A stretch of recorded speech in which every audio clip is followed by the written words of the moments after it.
அன்பாய் அழைக்கப்பட்ட அன்புக்குரிய சகோதர சகோதரிகளே, ஸோ இன்றைய பாடத்துக்கு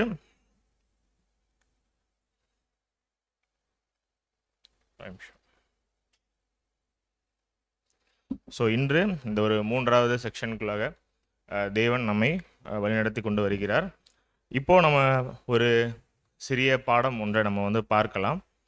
ஏன்னா இதோட நம்மளுடைய தேர்ட் செஷன் கம்ப்ளீட் ஆகும். ஸோ இது வரைக்கும் 2 பாடங்கள் நம்ம கேட்டிருக்கோம் காலையிலேருந்து. ஸோ 2 பாடங்களுமே நம்மை நாமே நிதானித்து சோதித்தறிந்து நம்ம இந்த பரிசுத்த பந்தியிலே கை வைப்பதற்கு நமக்கு பிரயோஜனம் உள்ளதாக இருந்திருக்கும் அப்படின்னு சொல்லி விசுவாசிக்கிறோம். இன்னைக்கு நம்ம இப்போ பார்க்கக்கூடிய பாடமும் அப்படிப்பட்ட ஒரு பாடம்தான். ஸோ பாடத்தினுடைய தலைப்பு அப்படிங்கிறது சகோதரர் சொல்லியிருப்பார் அப்படின்னு சொல்லி விசுவாசிக்கிறேன். ஸோ என்ன அப்படின்னா, ராஜ்யத்தில் நவமானதாய் பானம் பண்ணுதல். ஸோ இதுதான் இன்னைக்கு அடியன் எடுத்துக்கொண்ட தலைப்பு, drinking the cub in the new kingdom. So இது ரீப்ரிண்ட்ஸ் 5538லையும் இந்த ஒரு பாடம் இருக்குது. ஸோ அது இல்லாமல் இன்னொரு 2-3 ரீப்ரிண்ட்ஸோடைய ஒரு காம்பினேஷன் தான் இந்த ஒரு பாடம் அப்படிங்கிறதையும் தெரிவித்துக் கொள்கிறேன். அப்போது வாசிச்சாங்க இல்லையா ஆதார வசனம், அதை ஒரு டைம் வாசிச்சிடலாம். மத்தேயு 26ஆம் அதிகாரம் 27 முதல் 29 வசனங்கள் வரை. மத்தேயு அதிகாரம் 26 வசனங்கள் 27 முதல் 29 வரை. பின்பு பாத்திரத்தையும் எடுத்து ஸ்தோத்திரம் பண்ணி அவர்களுக்கு கொடுத்து, நீங்கள் எல்லாரும் இதிலே பானம் பண்ணுங்கள். இது பாவ மன்னிப்புண்டாகும்படி அநேகருக்காக சிந்தப்படுகிற புது உடன்படிக்கைக்குரிய என்னுடைய இரத்தமாயிருக்கிறது. இது முதல் இந்த திராட்சை பழ ரசத்தை நவமானதாய் உங்களோட கூட என் பிதாவின் ராஜ்யத்திலே நான் பானம் பண்ணும் நாள் வரைக்கும் இதை பானம் பண்ணுவதில்லை என்று உங்களுக்கு சொல்லுகிறேன் என்றார். ஸோ என்ன சொல்லியிருக்கார் வசனத்தில் அப்படின்னா, அதான் நம்முடைய தலைப்பாக வச்சிருக்கோம், ராஜ்யத்தில் நவமானதாய் பானம் பண்ணுதல். அப்போ என்ன சொல்றார் பிதா இந்த வசனத்தில், நம்மளுடைய இரட்சகர் என்ன இந்த வசனத்தில் சொல்றார் அப்படின்னு சொல்லி பார்த்தீங்கன்னா, இந்த திராட்சை பழ ரசத்தை நவமானதாய் உங்களுடைய கூட என் பிதாவின் ராஜ்யத்திலே நான் பானம் பண்ணும் நாள் வரைக்கும் இதை பானம் பண்ணுவதில்லை என்று உங்களுக்கு சொல்லுகிறேன் என்றார். அப்போ நம்ம பார்த்துருக்கோம் ஆல்ரெடி வசனத்தில் நமக்கு எத்தனை அடையாளங்கள் கொடுத்துருக்கார் நம்முடைய இரட்சகர்? 2 வகையான அடையாளங்கள் இல்லைங்களா? ஸோ அந்த 2 வகையான அடையாளங்கள் நம்ம பார்க்கும் பொழுது நம்ம அநேக பாடங்களில் கவனிச்சிருக்கோம். என்ன அந்த 2 அடையாளங்கள்? அப்பமும் திராட்சை ரசமும் இருக்குது. அது எதை தான் நம்ம அடையாளப்படுத்துது அப்படின்னு சொல்லி பார்த்தீங்கன்னா, அவருடைய ஈடுபலியை அடையாளப்படுத்துது. அண்ட் யாருடைய பாவ நிவாரண பலி? அது நம்மளுடைய பாவ நிவாரண பலியும் கூட இல்லைங்களா? ஸோ அப்படி இருக்கும் பொழுது அந்த ரான்சம் அண்ட் சின் ஆஃபரிங் அப்படிங்கிற அந்த 2 விஷயத்தை நமக்கு அடையாளமாக கொடுத்துருக்காரு அப்படின்னு சொல்லி பார்க்குறோம். கொடுக்கும் பொழுது அந்த ஈடுபலி, அந்த பாவ நிவாரண பலி அப்படிங்கிற அந்த 2 விஷயத்தினுடைய ஒரு அடையாளத்தை நம்ம ஆல்ரெடி பார்த்துருக்கோம் நிறைய பாடங்களில். ஆனால் என்ன சொல்கிறார் அப்படின்னா, இந்த அடையாளத்தில் வர பாத்திரம் நம்ம எதை குறிக்குதுன்னு சொல்லி நம்ம நிறைய டைம் பார்த்துருக்கோம் இல்லைங்களா? பாடுகள், உபத்திரவங்கள் அப்படின்னு சொல்லி பார்த்துருக்கோம். அவருடைய பலியை குறிக்குது அப்படின்னு சொல்லி நம்ம பார்த்துருக்கோம். அப்படி இருக்கும் பொழுது இந்த பாத்திரம் இந்த பலியை குறிக்குது, இந்த பாடுகளை அடையாளப்படுத்துது அப்படின்னா, அப்போ இவர் என்ன சொல்றார் அப்படின்னா, ராஜ்யத்தில் சரீரமாகிய சபையோடு நான் அகைன் என்ன பண்ணுவேன்?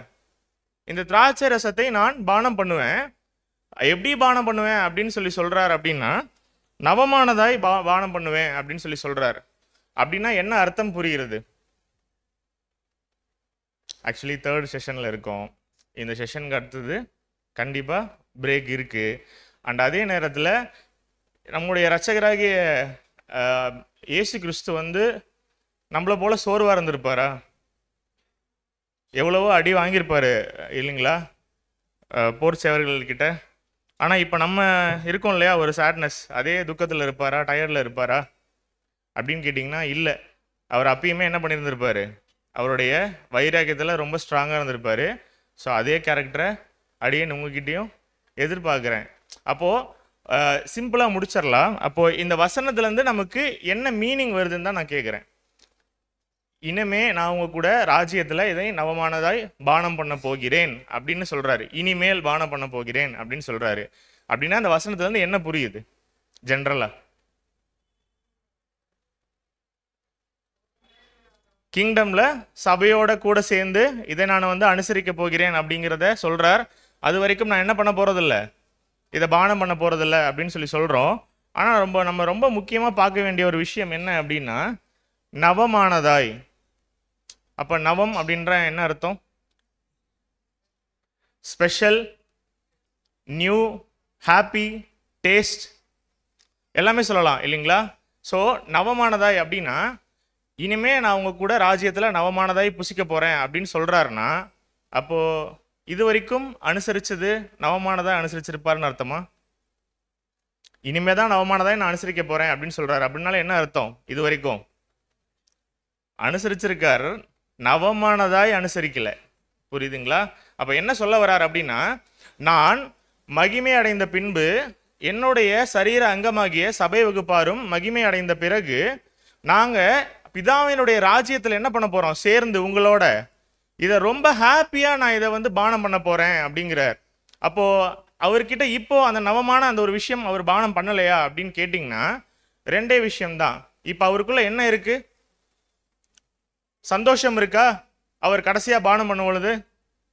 இல்லை. ஏன்? எந்த பகுதியை நோக்கி அவர் போயிட்டு இருக்கார்? ஆக்சுவலி அவருடைய கோர்ஸை கம்ப்ளீட் பண்ணக்கூடிய ஒரு சூழ்நிலையில் போகிறார் இல்லைங்களா?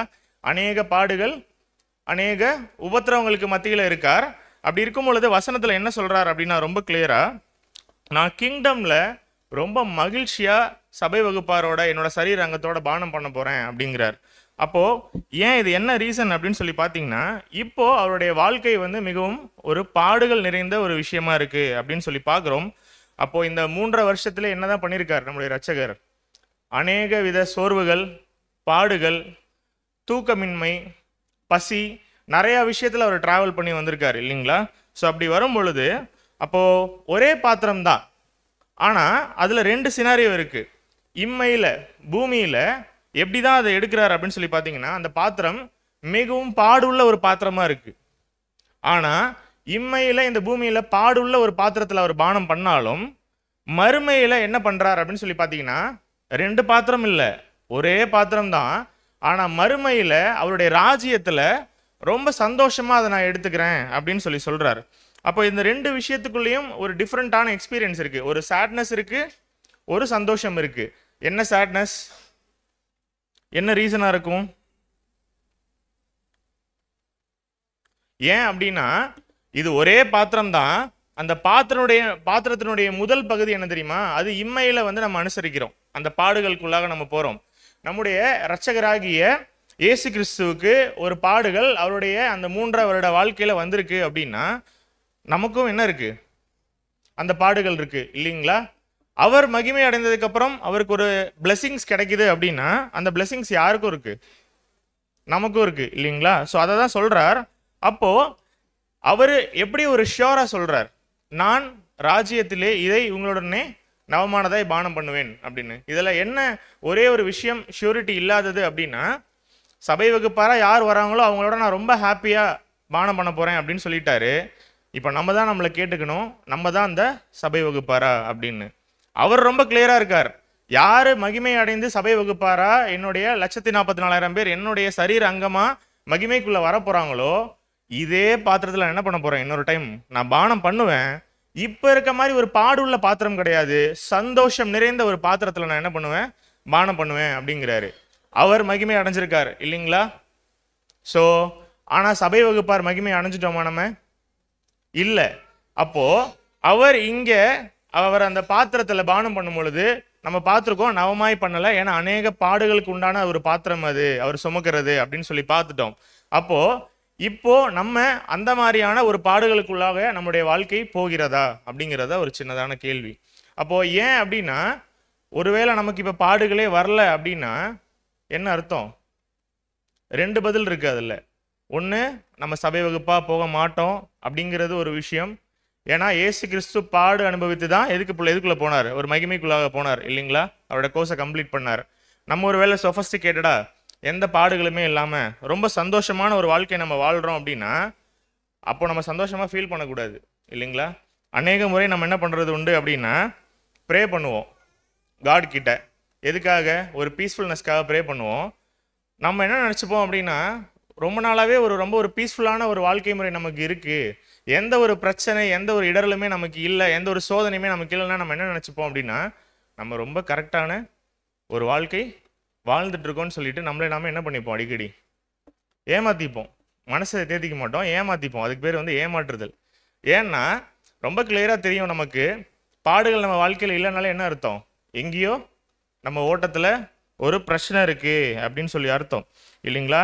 இயேசு கிறிஸ்துவுக்கு பாடுகள் இருந்தது, அநேக ட்ரையல்ஸ் அண்ட் ட்ரிபுலேஷன்ஸ்குள்ளே அவர் போனார் அப்படின்னு சொல்லி பார்க்குறோம். அப்படி இருக்கும் பொழுது அவர் மகிமை அடைஞ்சு நான் என்ன பண்ண போகிறேன், நவமானதாய் சபை வகுப்பாரோட இதை பானம் பண்ண போகிறேன் அப்படின்னு சொல்லிட்டாரு. இப்போ இது நம்மளுடைய டேர்னு, நம்மளும் அதே பாடுகளுக்குள்ளாக நம்ம போகிறோமா? ஏன்னா ஒருவேளை போகலை அப்படின்னா என்ன ஆகிடும், அவர் நவமானதை பானம் பண்ணாமல் போயிடுவாரா நம்ம போகலன்னா? ஏன்னா அவர் என்ன சொல்லிட்டார் வசனத்தில் கிளியரா, நான் கண்டிப்பாக பானம் பண்ண தான் போகிறேன். இப்போ கேள்வியே என்னன்னா, அவர் நவமானதாய் பானம் பண்ணும் பொழுது அவர் கூட சபை வகுப்பாரா, மகிமையில் நம்ம இருக்கோமா, இல்லை நம்ம மத்தியிலே இருக்கக்கூடிய வேறு சிலர் இருக்காங்களா அப்படிங்கிறது தான் ஒரு முக்கியமான கேள்வி. அப்போது எங்கே தான் இருக்கும் செப்பரேஷன்? சபை வகுப்பாரா போகிற விஷயத்தில் வெளியில் எங்கிருந்தோ பெயர் சபையெல்லாம் விட்டுட்டு தேவன் அமைஞ்சிக்கரையில் இருக்கக்கூடிய இந்த ஒரு எக்லிஷியாவை மட்டும் பிளஸ் பண்ணி அப்படியே இங்கே இருக்க ஒரு 40 பேரை சபை வகுப்பாரா கூட்டிகிட்டு போயிடுவாரா? ஏன் எல்லாம் ஒன்றா மெமரியில் அனுசரிக்கிறோம் பிரதர், ஒன்றா ஃபெலோஷிப் வச்சுக்கிறோம் அப்படிங்கிறதுனால இல்லை. செப்பரேஷன் எங்கேயும் இருக்கும், நம்ம மத்தியிலையுமே இருக்கும் இல்லைங்களா? அப்போது நம்மளால் கான்ஃபிடென்ட்டாக சொல்ல முடியுமா, பிரதர் நானும் இயேசு கிறிஸ்துவை போல் அநேக பாடுகளுக்குள்ளான விஷயத்துக்காக நானும் என்னுடைய வாழ்க்கையும் போயிட்டுருக்கு, நான் நிறைய சாக்ரிஃபைஸ் பண்ணுறேன், நிறைய அடிபடுறேன், நிறைய கஷ்டப்படுறேன், ஆனால் உறுதியாக என்னால் சொல்ல முடியும், நான் இன்னைக்கு அவருடைய அந்த பாத்திரத்தில் பானம் பண்ணும் பொழுது பாடுள்ள பாத்திரம் தான், அதில் நான் பிரவேசிக்கிறேன். ஆனாலும் எனக்கு ஒரு நிச்சயமான வசனம் இருக்குது, நான் என்னுடைய ஓட்டத்தை முடித்தால் மகிமை அடைந்து அவரோடைய நவமானதாய் இதில் நான் பானம் பண்ணுவேன் அப்படிங்கிற ஒரு அஷூரன்ஸை நம்மளால் கொடுக்க முடியுமா எல்லாராலையுமே? அப்போ நம்ம வாழ்க்கையில் பாடுகள் இருக்கா இல்லையா? ஒரு சில பேருக்கு எப்படி இருக்கும், பாடுகள் இருக்கும், ஒரு சில பேருக்கு இல்லைன்னு ஃபீல் ஆகுதா? ஸோ இல்லைன்னு ஃபீல் ஆகுதுன்னா என்ன அர்த்தம், நம்ம இன்னும் கரெக்டான ஒரு கான்செக்ரேட்டட் லைஃப்பில் ஓடலை அப்படின்னு அர்த்தம். ஒருவேளை பாடுகள் இருக்குது அப்படிங்கிறதுனால விலகி போயிடலாமா? ஏன், அஷ்யூர்டாக ஒரு வசனம் கொடுத்துருக்கார், பாடுகள் அனுபவிச்சு உள்ளே வந்துருங்க, அடுத்த டைம் நம்ம எல்லாம் சேர்ந்து பானம் பண்ணும் பொழுது அது எப்படி இருக்கும், நவமானதாக இருக்கும், ரொம்ப சந்தோஷமாக இருக்கும், ஒரு ஹாப்பியாக இருக்கும், ஃபுல்ஃபில்லிங்காக இருக்கும். இப்போ உங்களுக்கு அப்படி இருக்குமானா அப்படி இருக்காது. ஏன்னா நீங்கள் அந்த பாடுகளுக்குள்ளே போய் தான் ஆகணும். ஏன்னா நான் அப்படி தான் பாடுகளுக்குள்ளே போய் தான் வந்திருக்கேன். அவரோட அடிச்சுவடுகளை பின்பற்றும் பொழுது நம்மளும் எதுக்குள்ளே தான் போய் ஆகணும், அந்த பாடுகளுக்குள்ளே போய் தான் ஆகணும் அப்படின்னு சொல்லி பார்க்குறோம். அப்போ அவருடைய கேள்வி ஒன்றே ஒன்று தான் நம்மக்கிட்ட. இன்னைக்கு நம்ம பிதா நம்மக்கிட்ட கேட்கக்கூடிய கேள்வி ஒன்றே ஒன்று தான், என்னுடைய குமாரனுடைய மரணத்தை நினைவு கூறுறதுக்கு நீங்கள் எல்லாருமே கூடியிருக்கீங்களே, ஸோ அந்த என்னுடைய குமாரனுடைய ஓட்டத்தில் அந்த அடிச்சுவடுகளை நீங்களும் பின்பற்றி வரீங்களா இல்லையா அப்படிங்கிறது தான் பிதா நம்மக்கிட்ட இந்த பாடத்தின் மூலமாக கேட்குற கேள்வி. அப்போது பிரதர், ட்ரையல்ஸ் அண்ட் ட்ரிபுலேஷன்ஸ் இல்லாமல் எங்களுடைய லைஃபே கிடையாது, ஆனால் எங்களால் அஷ்யூர்டாக சொல்ல முடியல எங்களுடைய ஓட்டம் சக்ஸஸ்ஃபுல்லாக இருக்குமா இல்லையா அப்படிங்கிற ஒரு தயக்கம் நம்ம மத்தியில் இருக்குது அப்படின்னா, அந்த தயக்கத்தோடு நம்மளால் என்ன பண்ண முடியாது, இன்றைக்கி சாயங்காலம் அப்பத்துலேயும் திராட்சை ரசத்துலேயும் ஃப்ரீயாக கை வைக்க முடியாது.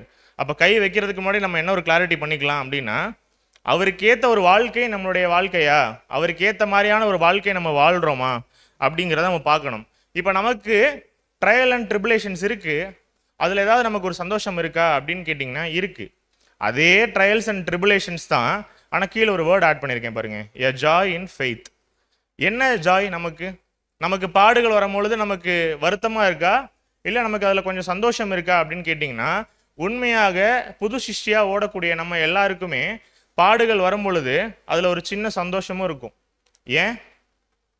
பாடுகள் அனுபவிக்கிறேன், தேவன் இந்த விஷயத்தில் என்னுடைய பாடுகள்லேருந்து என்னை விலக்கி காத்துக்கொள்வார். அதே நேரத்தில் நான் ட்ரையல்ஸ்குள்ளே போகிறேன், ஆனால் நான் கண்டிப்பாக அதில் என்ன பண்ணிட மாட்டேன், தோற்ற மாட்டேன், பிதா எனக்கு சப்போர்ட் பண்ணுவார் அப்படிங்கிற ஒரு ஃபெய்த் இருக்கவங்க எல்லாம் என்ன பண்ணுவாங்க தெரியுமா, சில நேரம் ப்ரேயரில் கேட்டே வாங்கிப்பாங்க. எதை கேட்டே வாங்கிப்பாங்க? ட்ரையல்ஸை. Praying for trials, following his way for attaining the goal. ஏன்? அவர் கிளியராக சொல்லிட்டார், பாடுள்ள பாத்திரம்தான், நீங்கள் பானம் பண்ணுங்க, ஆனால் பானம் பண்ணி ஒருவேளை நீங்கள் அவருடைய ராஜ்யத்துக்குள்ளே வந்துட்டீங்க அப்படின்னு வச்சுக்கோங்களேன், நவமானதாக இருக்கும் அப்படிங்கிறாரு. அப்போது இன்றைக்கி நம்ம நினைவு கூறுதலில் நம்ம பங்கு கொள்ள போகிறோம். நம்மளுடைய வாழ்க்கையில் பாடுகள் எப்படி இருக்குது? ஸோ பாடுங்களுங்கிறத விட இன்னொரு விஷயம் ரொம்ப கிளியராக பார்க்கணும். அவருடைய திட்டத்தை செயல்படுத்தக்கூடிய விஷயத்துல நம்மளை எந்த அளவுக்கு இன்வால்வ் பண்ணிக்கிறோம். ஏன்னா பாடு எப்போ வரும் அப்படின்னா சும்மாலாம் வராது. ஞானஸ்நானம் எடுத்துட்டா உடனே நமக்கு பாடுகள் வந்துருமா? இல்லை இல்லையா? என்னைக்கு பிதாவினுடைய திட்டத்தை நிறைவேற்றுறதுக்கு நம்ம ஓட ஆரம்பிக்கிறோமோ அன்னைக்கு தான் என்ன வரும், நமக்கு ட்ரையல்ஸ் அப்படிங்கிற ஒரு விஷயமே வரும். ஒருவேளை நம்மளுடைய வாழ்க்கையில் இது வரைக்கும் நமக்கு இந்த சோதனைகளே வரல அப்படின்னா என்ன புரிஞ்சுக்கலாம் அப்படின்னா, தேவனுடைய திட்டத்தை நிறைவேற்றுறதுக்கு நான் அதில் பெருசாக பங்கு வகிக்கலை அப்படிங்கிறத நம்ம அனுதினமும் யோசிச்சு பார்க்கணும். அப்படிப்பட்ட விஷயத்தில் நமக்கு ஏதாவது பெருமை இருக்கா? பிரதர், அவர் திட்டத்தில் என்னோட பங்கு இல்லை பிரதர், அதில் என்ன பிரச்சனை அப்படின்னு கேட்டிங்கன்னா நம்மளால மகிமைக்குள்ளாக போகவே முடியாது. ஏன்னா அதுதான் அதுதான் இடுக்கமான வாசல் வழியாக நம்ம என்ன பண்ணியாகணும், பிரவேசிச்சாகணும் அப்படிங்கிற ஒரு விஷயம் இருக்குது அப்படின்னு சொல்லி பார்க்குறோம். அப்போது இந்த அழைப்பில் என்ன நமக்கு ஒரு ஹாப்பினஸ் இருக்குது அப்படின்னா, பாடுகள் மட்டும் கிடையாது, அதற்கு இணையான மகிமையும் இருக்குது அப்படிங்கிற ஒரு விஷயத்தை நம்ம பார்க்குறோம் இல்லைங்களா? நம்ம இங்கே நினைவு கூறுதல் அனுசரிக்கிறோம், அப்பமும் திராட்சரசமும் நம்ம எடுத்துக்கிறோம். என்ன மீன் பண்ணுறோம்? அவருடைய ஈடுபலியை விசுவாசிக்கிறோம், பாவ நிவாரண பலியாக ஒப்பு கொடுக்குறோம். அண்ட் அதே நேரத்தில் சபை அங்கமாக எல்லாரும் சேர்ந்து ஒரே அப்பத்தில் கை வைக்கும் பொழுது நம்ம எல்லாரும் அவருடைய சரீர அங்கம் அப்படிங்கிற ஒரு விஷயத்தை நம்ம வந்து ஊர்ஜிதப்படுத்துகிறோம் இல்லைங்களா? கை வைக்கும் பொழுது என்ன மீன் பண்ணுறோம் நம்ம? ஸோ இந்த பாடுகளை நான் கை வைக்கிறேன், ஆனால் இந்த பாடுகளை நான் சக்ஸஸ்ஃபுல்லாக கம்ப்ளீட் ஆகி உள்ளே போகும் பொழுது உங்களுடைய மகிமையும் நான் சுதந்திரத்துக்கு கொள்ளுவேன் அப்படிங்கிற ஒரு அஷ்யூர்டு வேர்டு இருக்குது நமக்கு இல்லைங்களா? ஸோ அப்படி இருக்கும் பொழுது நம்ம ரொம்ப துக்கமாக கை வைக்கலாமா? ஆனால் அதே நேரத்தில் துக்கம் இல்லை பிரதர், ஆனால் ஒரு அஜாக்கிரதையான ஒரு மைண்ட் செட்டில் கை வைக்கலாமா? நமக்கு தெரியாது நம்ம தான் மகிமை அடைஞ்சு அவரோட கூட நவமானதாய் பானம் பண்ண போகிறோமா இல்லையான்னு. இப்போ எதுக்காக ஓடிட்டு இருக்கோம்? நம்மளை நாமளே தகுதிப்படுத்தி கொண்டு அவர் நமக்கு ஒரு வாய்ப்பு கொடுத்துருக்கார். இன்னைக்கு அவருடைய குமாரனுடைய மரணத்தில் இந்த நினைவு கூறுதல் நாளில் அப்பத்துலையும் திராட்சரசத்துலையும் கை வைக்கிறதுக்கு இந்த சான்ஸை மிஸ் பண்ணலாமா? நம்ம என்னைக்காவது நம்மளால சொல்ல முடியுமா நெக்ஸ்ட் இயர் இதே வாய்ப்பை தேவன் எனக்கு கொடுப்பார் அப்படின்னு? யாராவது அஷ்யூர்டாக சொல்ல முடியுமா? இந்த பாடுகள் நிறைந்த பாத்திரத்தில் பானம் பண்ணுறதுக்கே நம்மளால் என்ன பண்ண முடியாது, உறுதியாக சொல்ல முடியாது. அப்போது நம்ம எப்பொழுதுமே என்ன ஒரு உறுதித்தன்மையில் இருக்கணும் அப்படின்னா, நான் கண்டிப்பாக புது சிருஷ்டியாக மாறுவேன், அந்த ஓட்டத்தில் தான் நான் ஓடிட்டுருக்கேன், என்னுடைய வாழ்க்கை முறை அப்படி தான் இருக்குது. நிச்சயம் ஒரு நாள் சபை வகுப்பார், அவருடைய சரீர அங்கங்கள் எல்லாரும் மகிமை அடையும் பொழுது நானும் அவரோட சேர்ந்து நவமானதாக இதில் பானம் பண்ணுவேன் அப்படிங்கிற அஷூரன்ஸை நம்மளால் கொடுக்க முடியுமா? ஸோ அப்படி கொடுக்க முடிஞ்சால் நம்முடைய ஓட்டம் நல்ல ஒரு கரெக்டான ஒரு ஓட்டமாக இருக்குது அப்படின்னு. நம்ம யாருமே என்ன பண்ணிட மாட்டோம் அப்படின்னா, பவுல் போல் நம்மளால் சொல்ல முடியாது இல்லைங்களா? ஓட்டத்தை முடிச்சிட்டேன்னு சொல்கிற அளவுக்கு நம்மக்கிட்ட யார்கிட்டையாவது நம்மக்கிட்ட கட்ஸ் இருக்கா அப்படின்னா, நம்மக்கிட்ட அப்படி ஒரு மைண்ட் செட் இல்லை. நம்ம அதை தான் தேவன் எதிர்பார்க்குறாரா? பவுல் மாதிரி நம்மளும் வந்து என்னுடைய ஓட்டத்தை முடிச்சிட்டேன்னு இவங்கெல்லாம் சொல்லணுமே அப்படின்னு. ஆனால் கிரியையில் காட்டணும் இல்லை. நம்ம அடிக்கடி பார்க்குற ஒரே எக்ஸாம்பிள் தான், கிறிஸ்துவ போல டிட்டோவா பவுல் இருந்தாரா அப்படின்னு கேட்டிங்கன்னா, கிரைஸ்டோட லைஃப்க்கும் பவுலோட லைஃப்க்கும் டிஃப்ரென்ஸ் இருக்குது இல்லைங்களா? ஆனால் பவுல் வந்து சபை வகுப்பாராக போயிட்டாரா? கண்டிப்பாக. பவுலோட லைஃப் ஸ்டைலுக்கும் நம்மளுடைய லைஃப் ஸ்டைலுக்கும் டிஃப்ரென்ஸ் இருக்கா? நம்மளால் அப்போஸ்தலனாகிய பவுல் போல் ஈக்குவலாக ஓட முடியுமா? ஓட முடியாது. ஆனால் அவருடைய பியூர் கிரேஸை என்ன நமக்கு ஒரு சாய்ஸ் கொடுத்துருக்காரு. பவுல் மாதிரி நம்ம ஓடுறோம் அப்படின்னா பவுல் கிளியராக சொல்கிறார், நான் கிறிஸ்துவ மாதிரி நான் ஓடினேன், என்னுடைய ஓட்டத்தை நான் முடிச்சிட்டேன் அப்படிங்கிறாரு. நம்மளால் இப்போ பவுல் மாதிரி கூட ஓட முடியல இல்லைங்களா? ஏன்? அதுவே ரொம்ப கஷ்டமான ஒரு விஷயமா இருக்குது. அப்போது நம்ம எப்படி நம்மளை நாமே நிதானித்து கொண்டு இந்த ஒரு ஓட்டத்தில் ஓடுறது அப்படிங்கிறத இன்னைக்கு பாடத்தில் பார்க்கலாம். அப்போது வாசிச்சிடலாம். ஏசாயா 53 அதிகாரம் 11 வசனம். ஏசாயா 53 அதிகாரம் 11 வசனம். அவர் தமது ஆத்தும வருத்தத்தின் பலனை கண்டு திருப்தியாவார். என் தாசனாகிய நீதிபரர் தம்மை பற்றும் அறிவினால் அநேகரை நீதிமான்களாக்குவார். அவர்களுடைய அக்கிரமங்களை தாமே சுமந்து கொள்வார். அப்போ இயேசு கிறிஸ்து என்னதான் வந்து அவருடைய ஓட்டத்தை முடித்தாலும் அவருக்கு என்ன இருந்திருக்கு அப்படின்னு சொல்லி நம்ம பார்க்குறோம் வசனத்தில் அப்படின்னு சொல்லி பார்த்தீங்கன்னா, ஒரு ஆத்தும வருத்தம் வந்து அவருக்கு இருந்திருக்கு அப்படின்னு சொல்லி பார்க்குறோம். ஆத்தும வருத்தம்னா என்ன அப்படின்னா, இங்கிலீஷில் வந்து ட்ரவல் ஆஃப் த சோல் அப்படின்னு சொல்லுவாங்க. அப்போ என்ன ஒரு ஆத்ம வருத்தம் இருந்தது அப்படின்னா, அவர் இந்த ஒரு ஓட்டத்தை சக்ஸஸ்ஃபுல்லாக ஓடி முடிக்கும் பொழுது அவருக்குள்ள என்ன இருந்தது அப்படின்னு சொல்லி பார்த்தீங்க அப்படின்னா, சோர்வு அண்ட் கடின உழைப்பு இருந்ததுனால அவர்கிட்ட நிறைய சோர்வு இருந்தது அப்படின்னு சொல்லி பார்க்குறோம். அவருடைய ஆத்மா வந்து அந்த வருத்தத்துக்குள்ளான ஒரு விஷயத்தில் இருந்தது அப்படின்னு சொல்லி பார்க்குறோம். அப்போது ஏன் அந்த ஆத்ம வருத்தம் அவருக்கு இருந்தது அப்படின்னா, அவருடைய வாழ்க்கை எப்படிப்பட்ட ஒரு வாழ்க்கையாக இருந்தது அப்படின்னா பாடுகள் நிறைந்த வாழ்க்கையாக இருக்குது அப்படின்னு சொல்லி பார்க்குறோம். அப்போது அவரை போலவே நம்மளும் பாடுகள் அனுபவிக்க ரெடியாக இருக்கோம் அப்படின்னா நம்மளுடைய வாழ்க்கையில் இந்த ஆத்ம வருத்தம் இருக்கா? ரொம்ப கஷ்டமான வேர்ட் கிடையாது புரிஞ்சுக்கிறதுக்கு, ரொம்ப ஈஸியான வேர்டு. ஆத்ம வருத்தம் நம்முடைய வாழ்க்கையில் நமக்கு இருக்கா அப்படின்னு சொல்லி பார்த்தீங்கன்னா நிச்சயம் இருக்குது. நம்முடைய மூத்த சகோதரர் 7ஆம் தூதன் வந்து என்ன சொல்கிறார் அப்படின்னு சொல்லி பார்த்தீங்கன்னா, சபை வகுப்பாராக ஓடக்கூடிய நம்ம எல்லாருக்குமே என்ன இருக்குமாம்மா? ஆத்ம வருத்தம் நிச்சயமாக இருக்கும் அப்படின்னு சொல்லி சொல்கிறார். ஆனாலும் இயேசு கிறிஸ்து சக்ஸஸ்ஃபுல்லாக ஓடினாரே அப்படின்னா அவர் அதற்கேற்ற ஒரு விலையை வந்து கொடுத்திருக்கிறார் அப்படின்னு சொல்லி பார்க்குறோம். இயேசு கிறிஸ்து சும்மா அவருடைய கோர்ஸை முடிச்சிருப்பாரா? ஜஸ்ட் லைக் தட் ஏதோ ஒரு ப்ரொசீஜர் மாதிரியும் பண்ணியிருப்பாரா? சடங்கு மாதிரி? அதற்கேற்ற விலையை கொடுத்திருக்கிறார் இல்லைங்களா? அவருடைய உயிரையே கொடுத்திருக்காரு. யாருக்காக? இந்த ஒட்டுமொத்த மனுக்குலத்தையுமே மீட் எடுக்கணும் அப்படிங்கிற ஒரு காரணத்தினால. அப்போ அவருக்குள்ள ஆத்ம வருத்தம் இருந்தது அப்படிங்கிறத நம்ம வசனத்தில் பார்த்தோம் இல்லைங்களா? அவர் தமது ஆத்ம வருத்தத்தின் பலனை கண்டு திருப்தி ஆவார். ஏன்? அந்த ஆத்ம வருத்தத்துக்கு என்ன இருக்காமா? பலன் இருக்கு அப்படின்னு சொல்லி போட்டிருக்காரு. என்ன அந்த பலன்? மகிமை அடைந்து பிதாவோட சேர்ற அந்த ஒரு விஷயம் என்ன மாதிரியான ஒரு பலன் பாருங்க. அப்போ நமக்கும் ஆத்ம வருத்தம் இருந்தால் நமக்கும் என்ன கிடைக்கும்? பலன் கிடைக்கும் இல்லைங்களா? ஸோ அதை தான் நம்ம கேட்குறோம். அவர் அந்த ஆத்ம வருத்தத்துக்குள்ள போனார் இல்லைங்களா? போகும் பொழுது அவர் என்ன விலை கொடுத்தார்? ஆக்சுவலி அவருடைய 3 வருஷ அந்த ஒரு வாழ்க்கையில் கான்செக்ரேட்டட் லைஃப்பில் அவருக்கு அநேக பாடுகள், அநேக சோதனைகள், தனிமை, உபத்திரவம் அண்ட் அதே நேரத்தில் அவமானம் மற்றும் சோர்வு, இது எல்லாமே இருந்ததா இயேசு கிறிஸ்துவுக்கு? இது எல்லாமே அவருடைய ஆத்ம வருத்தம் அப்படின்னு சொல்லி பார்க்குறோம். அப்போது இந்த அத்தனை ஆத்ம வருத்தத்துக்குள்ளேயும் அவர் பிரவேசிச்சிருக்கார். ஆனால் வசனம் ரொம்ப கிளியராக இருக்குது. அந்த ஆத்ம வருத்தத்தில் அவர் பிரவேசித்ததுனால மகிமையடையும் பொழுது அவர் என்ன பண்ணுறார் அப்படின்னு சொல்லி பார்த்தீங்கன்னா அதனுடைய பலனை கண்டார் அப்படின்னு சொல்லி ஏசாயா 53ஆம் அதிகாரத்தில் ரொம்ப கிளியராக இருக்குது. அப்போது சர்ச் கிளாஸ்க்கும் அதே எக்ஸ்பீரியன்ஸ் தான். நம்ம இந்த புது சிருஷ்டியாக இந்த ஒரு ஓட்டத்தில் ஓடிட்டு இருக்கோம் இல்லைங்களா? தேவன் நமக்கு இந்த வருஷமும் ஒரு வாய்ப்பு கொடுத்துருக்கார் இந்த பரிசுத்த பந்தியில் கை வைக்கிறதுக்கு முன்னாடியே நம்மளை நாம நிதானிச்சுக்கலாம், நம்மளுடைய வாழ்க்கையில் நமக்கு ஆத்ம வருத்தங்கள் இருக்கா அப்படின்னு. அப்போது என்ன பிரதர், இயேசு கிறிஸ்துவுக்கு நிறைய சோர்வு இருந்தது, தனிமை இருந்தது, அவருக்குள்ள நிறைய பாடுகள் இருந்தது, அப்படிலாம் இதெல்லாம் அவருடைய ஆத்ம வருத்தம் அப்படின்னு சொன்னீங்கன்னா நமக்கு நம்முடைய வாழ்க்கையில் என்ன பிரதர் ஆத்ம வருத்தம் இருக்குது அப்படின்னு சொல்லி கேட்டிங்கன்னா அதுக்கு நிறைய டிஃப்ரென்ஷியேஷன்ஸ் வந்து கொடுக்குறாங்க. நம்மளுடைய வாழ்க்கையில் அந்த ட்ரவல் ஆஃப் சோல், அந்த ஆத்ம வருத்தம் நமக்கு எப்படியெல்லாம் இருக்குது அப்படிங்கிறதுக்கு நம்முடைய மூத்த சகோதரர் வந்து நிறைய விஷயங்கள் சொல்கிறார். அப்போ என்ன அப்படின்னா இந்த கான்செக்ரேட்டட் லைஃப்பில் இருக்கக்கூடிய நமக்கு ஒரு விஷயம் நம்ம கிளியராக புரிஞ்சுக்கணும். என்றைக்குமே அந்த ஆத்ம வருத்தம் நமக்கு இருக்குது அப்படின்னா அது கடைசியில் நம்மளை எங்கே தான் கொண்டு போய் சேர்க்கும் அப்படின்னு சொல்லி பார்த்தீங்கன்னா ஒரு மிகப்பெரிய மகிமைக்குள்ளான ஒரு விஷயத்தில் சேர்க்கும். என்றைக்குமே அவருடைய பாடுகளுக்கு நம்ம பங்காளி ஆகிறதுனால கண்டிப்பாக நமக்கு அவருடைய மிகப்பெரிய பிளெஸ்ஸிங்லேயும் நமக்கு என்ன இருக்குது? எப்பொழுதுமே ஷேர் இருக்குது அப்படின்னு சொல்லி நம்ம பார்க்குறோம். அப்போது இப்போ நிஜம் என்ன அப்படின்னு சொல்லி பார்த்தீங்கன்னா பாடு அனுபவிக்கணும். நம்முடைய வேலை என்ன? பாடுகள் அனுபவிக்கணும். ஏன் அப்படின்னா இந்த உலகத்தில் நம்முடைய ஆண்டவராக இயேசு கிறிஸ்து என்ன தான் அனுபவிச்சார்? பாடுகள் தான் அனுபவிச்சார். இங்கேயே அவர்கிட்ட எல்லா பவரும் இருந்தது. அவர் நினச்சா என்ன வேணால் பண்ணியிருந்துருக்கலாம். ஆனால் என்ன பண்ணார்? ரொம்ப ஹம்பிளாக அந்த ஒரு ட்ரையல்ஸ்குள்ளே போனார் இல்லைங்களா? அப்போ இப்போ தேவன் நம்மக்கிட்ட என்ன எதிர்பார்க்குறார்? நம்மளும் அதே மாதிரியான ஒரு சில பாடுகளுக்குள்ளாக பிரயாணிக்கணும் அப்படின்னு சொல்லி பார்க்குறோம். நம்ம அடிக்கடி பார்த்துருக்கோம், இயேசு கிறிஸ்துவுக்கு பாடுகள் இருந்தால் யாருக்கும் இருக்கும், ஸோ நமக்கும் கண்டிப்பாக இருக்கும் அப்படின்னு சொல்லி பார்க்குறோம்.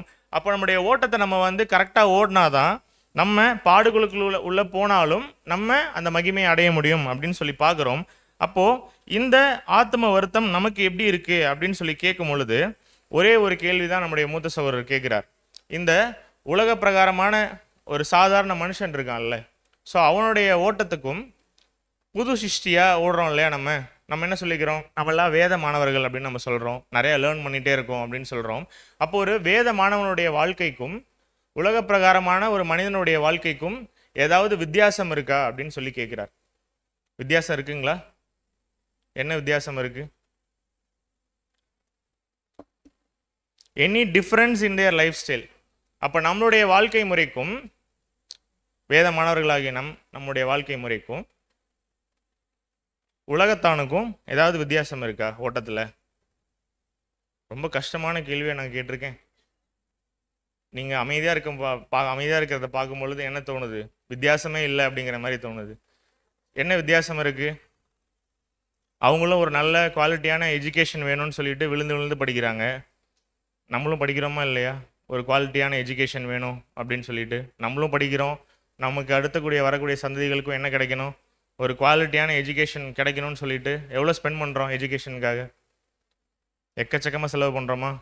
இந்த விஷயத்தில் உலகத்தானுக்கும் நமக்கு ஏதாவது வித்தியாசம் இருக்கா? இல்லை, ஒரே மாதிரி தான் இருக்கும் ரெண்டு பேருமே, இல்லையா? உலகத்தான் வந்து கல்யாணம் பண்ணிக்கிறாங்களா?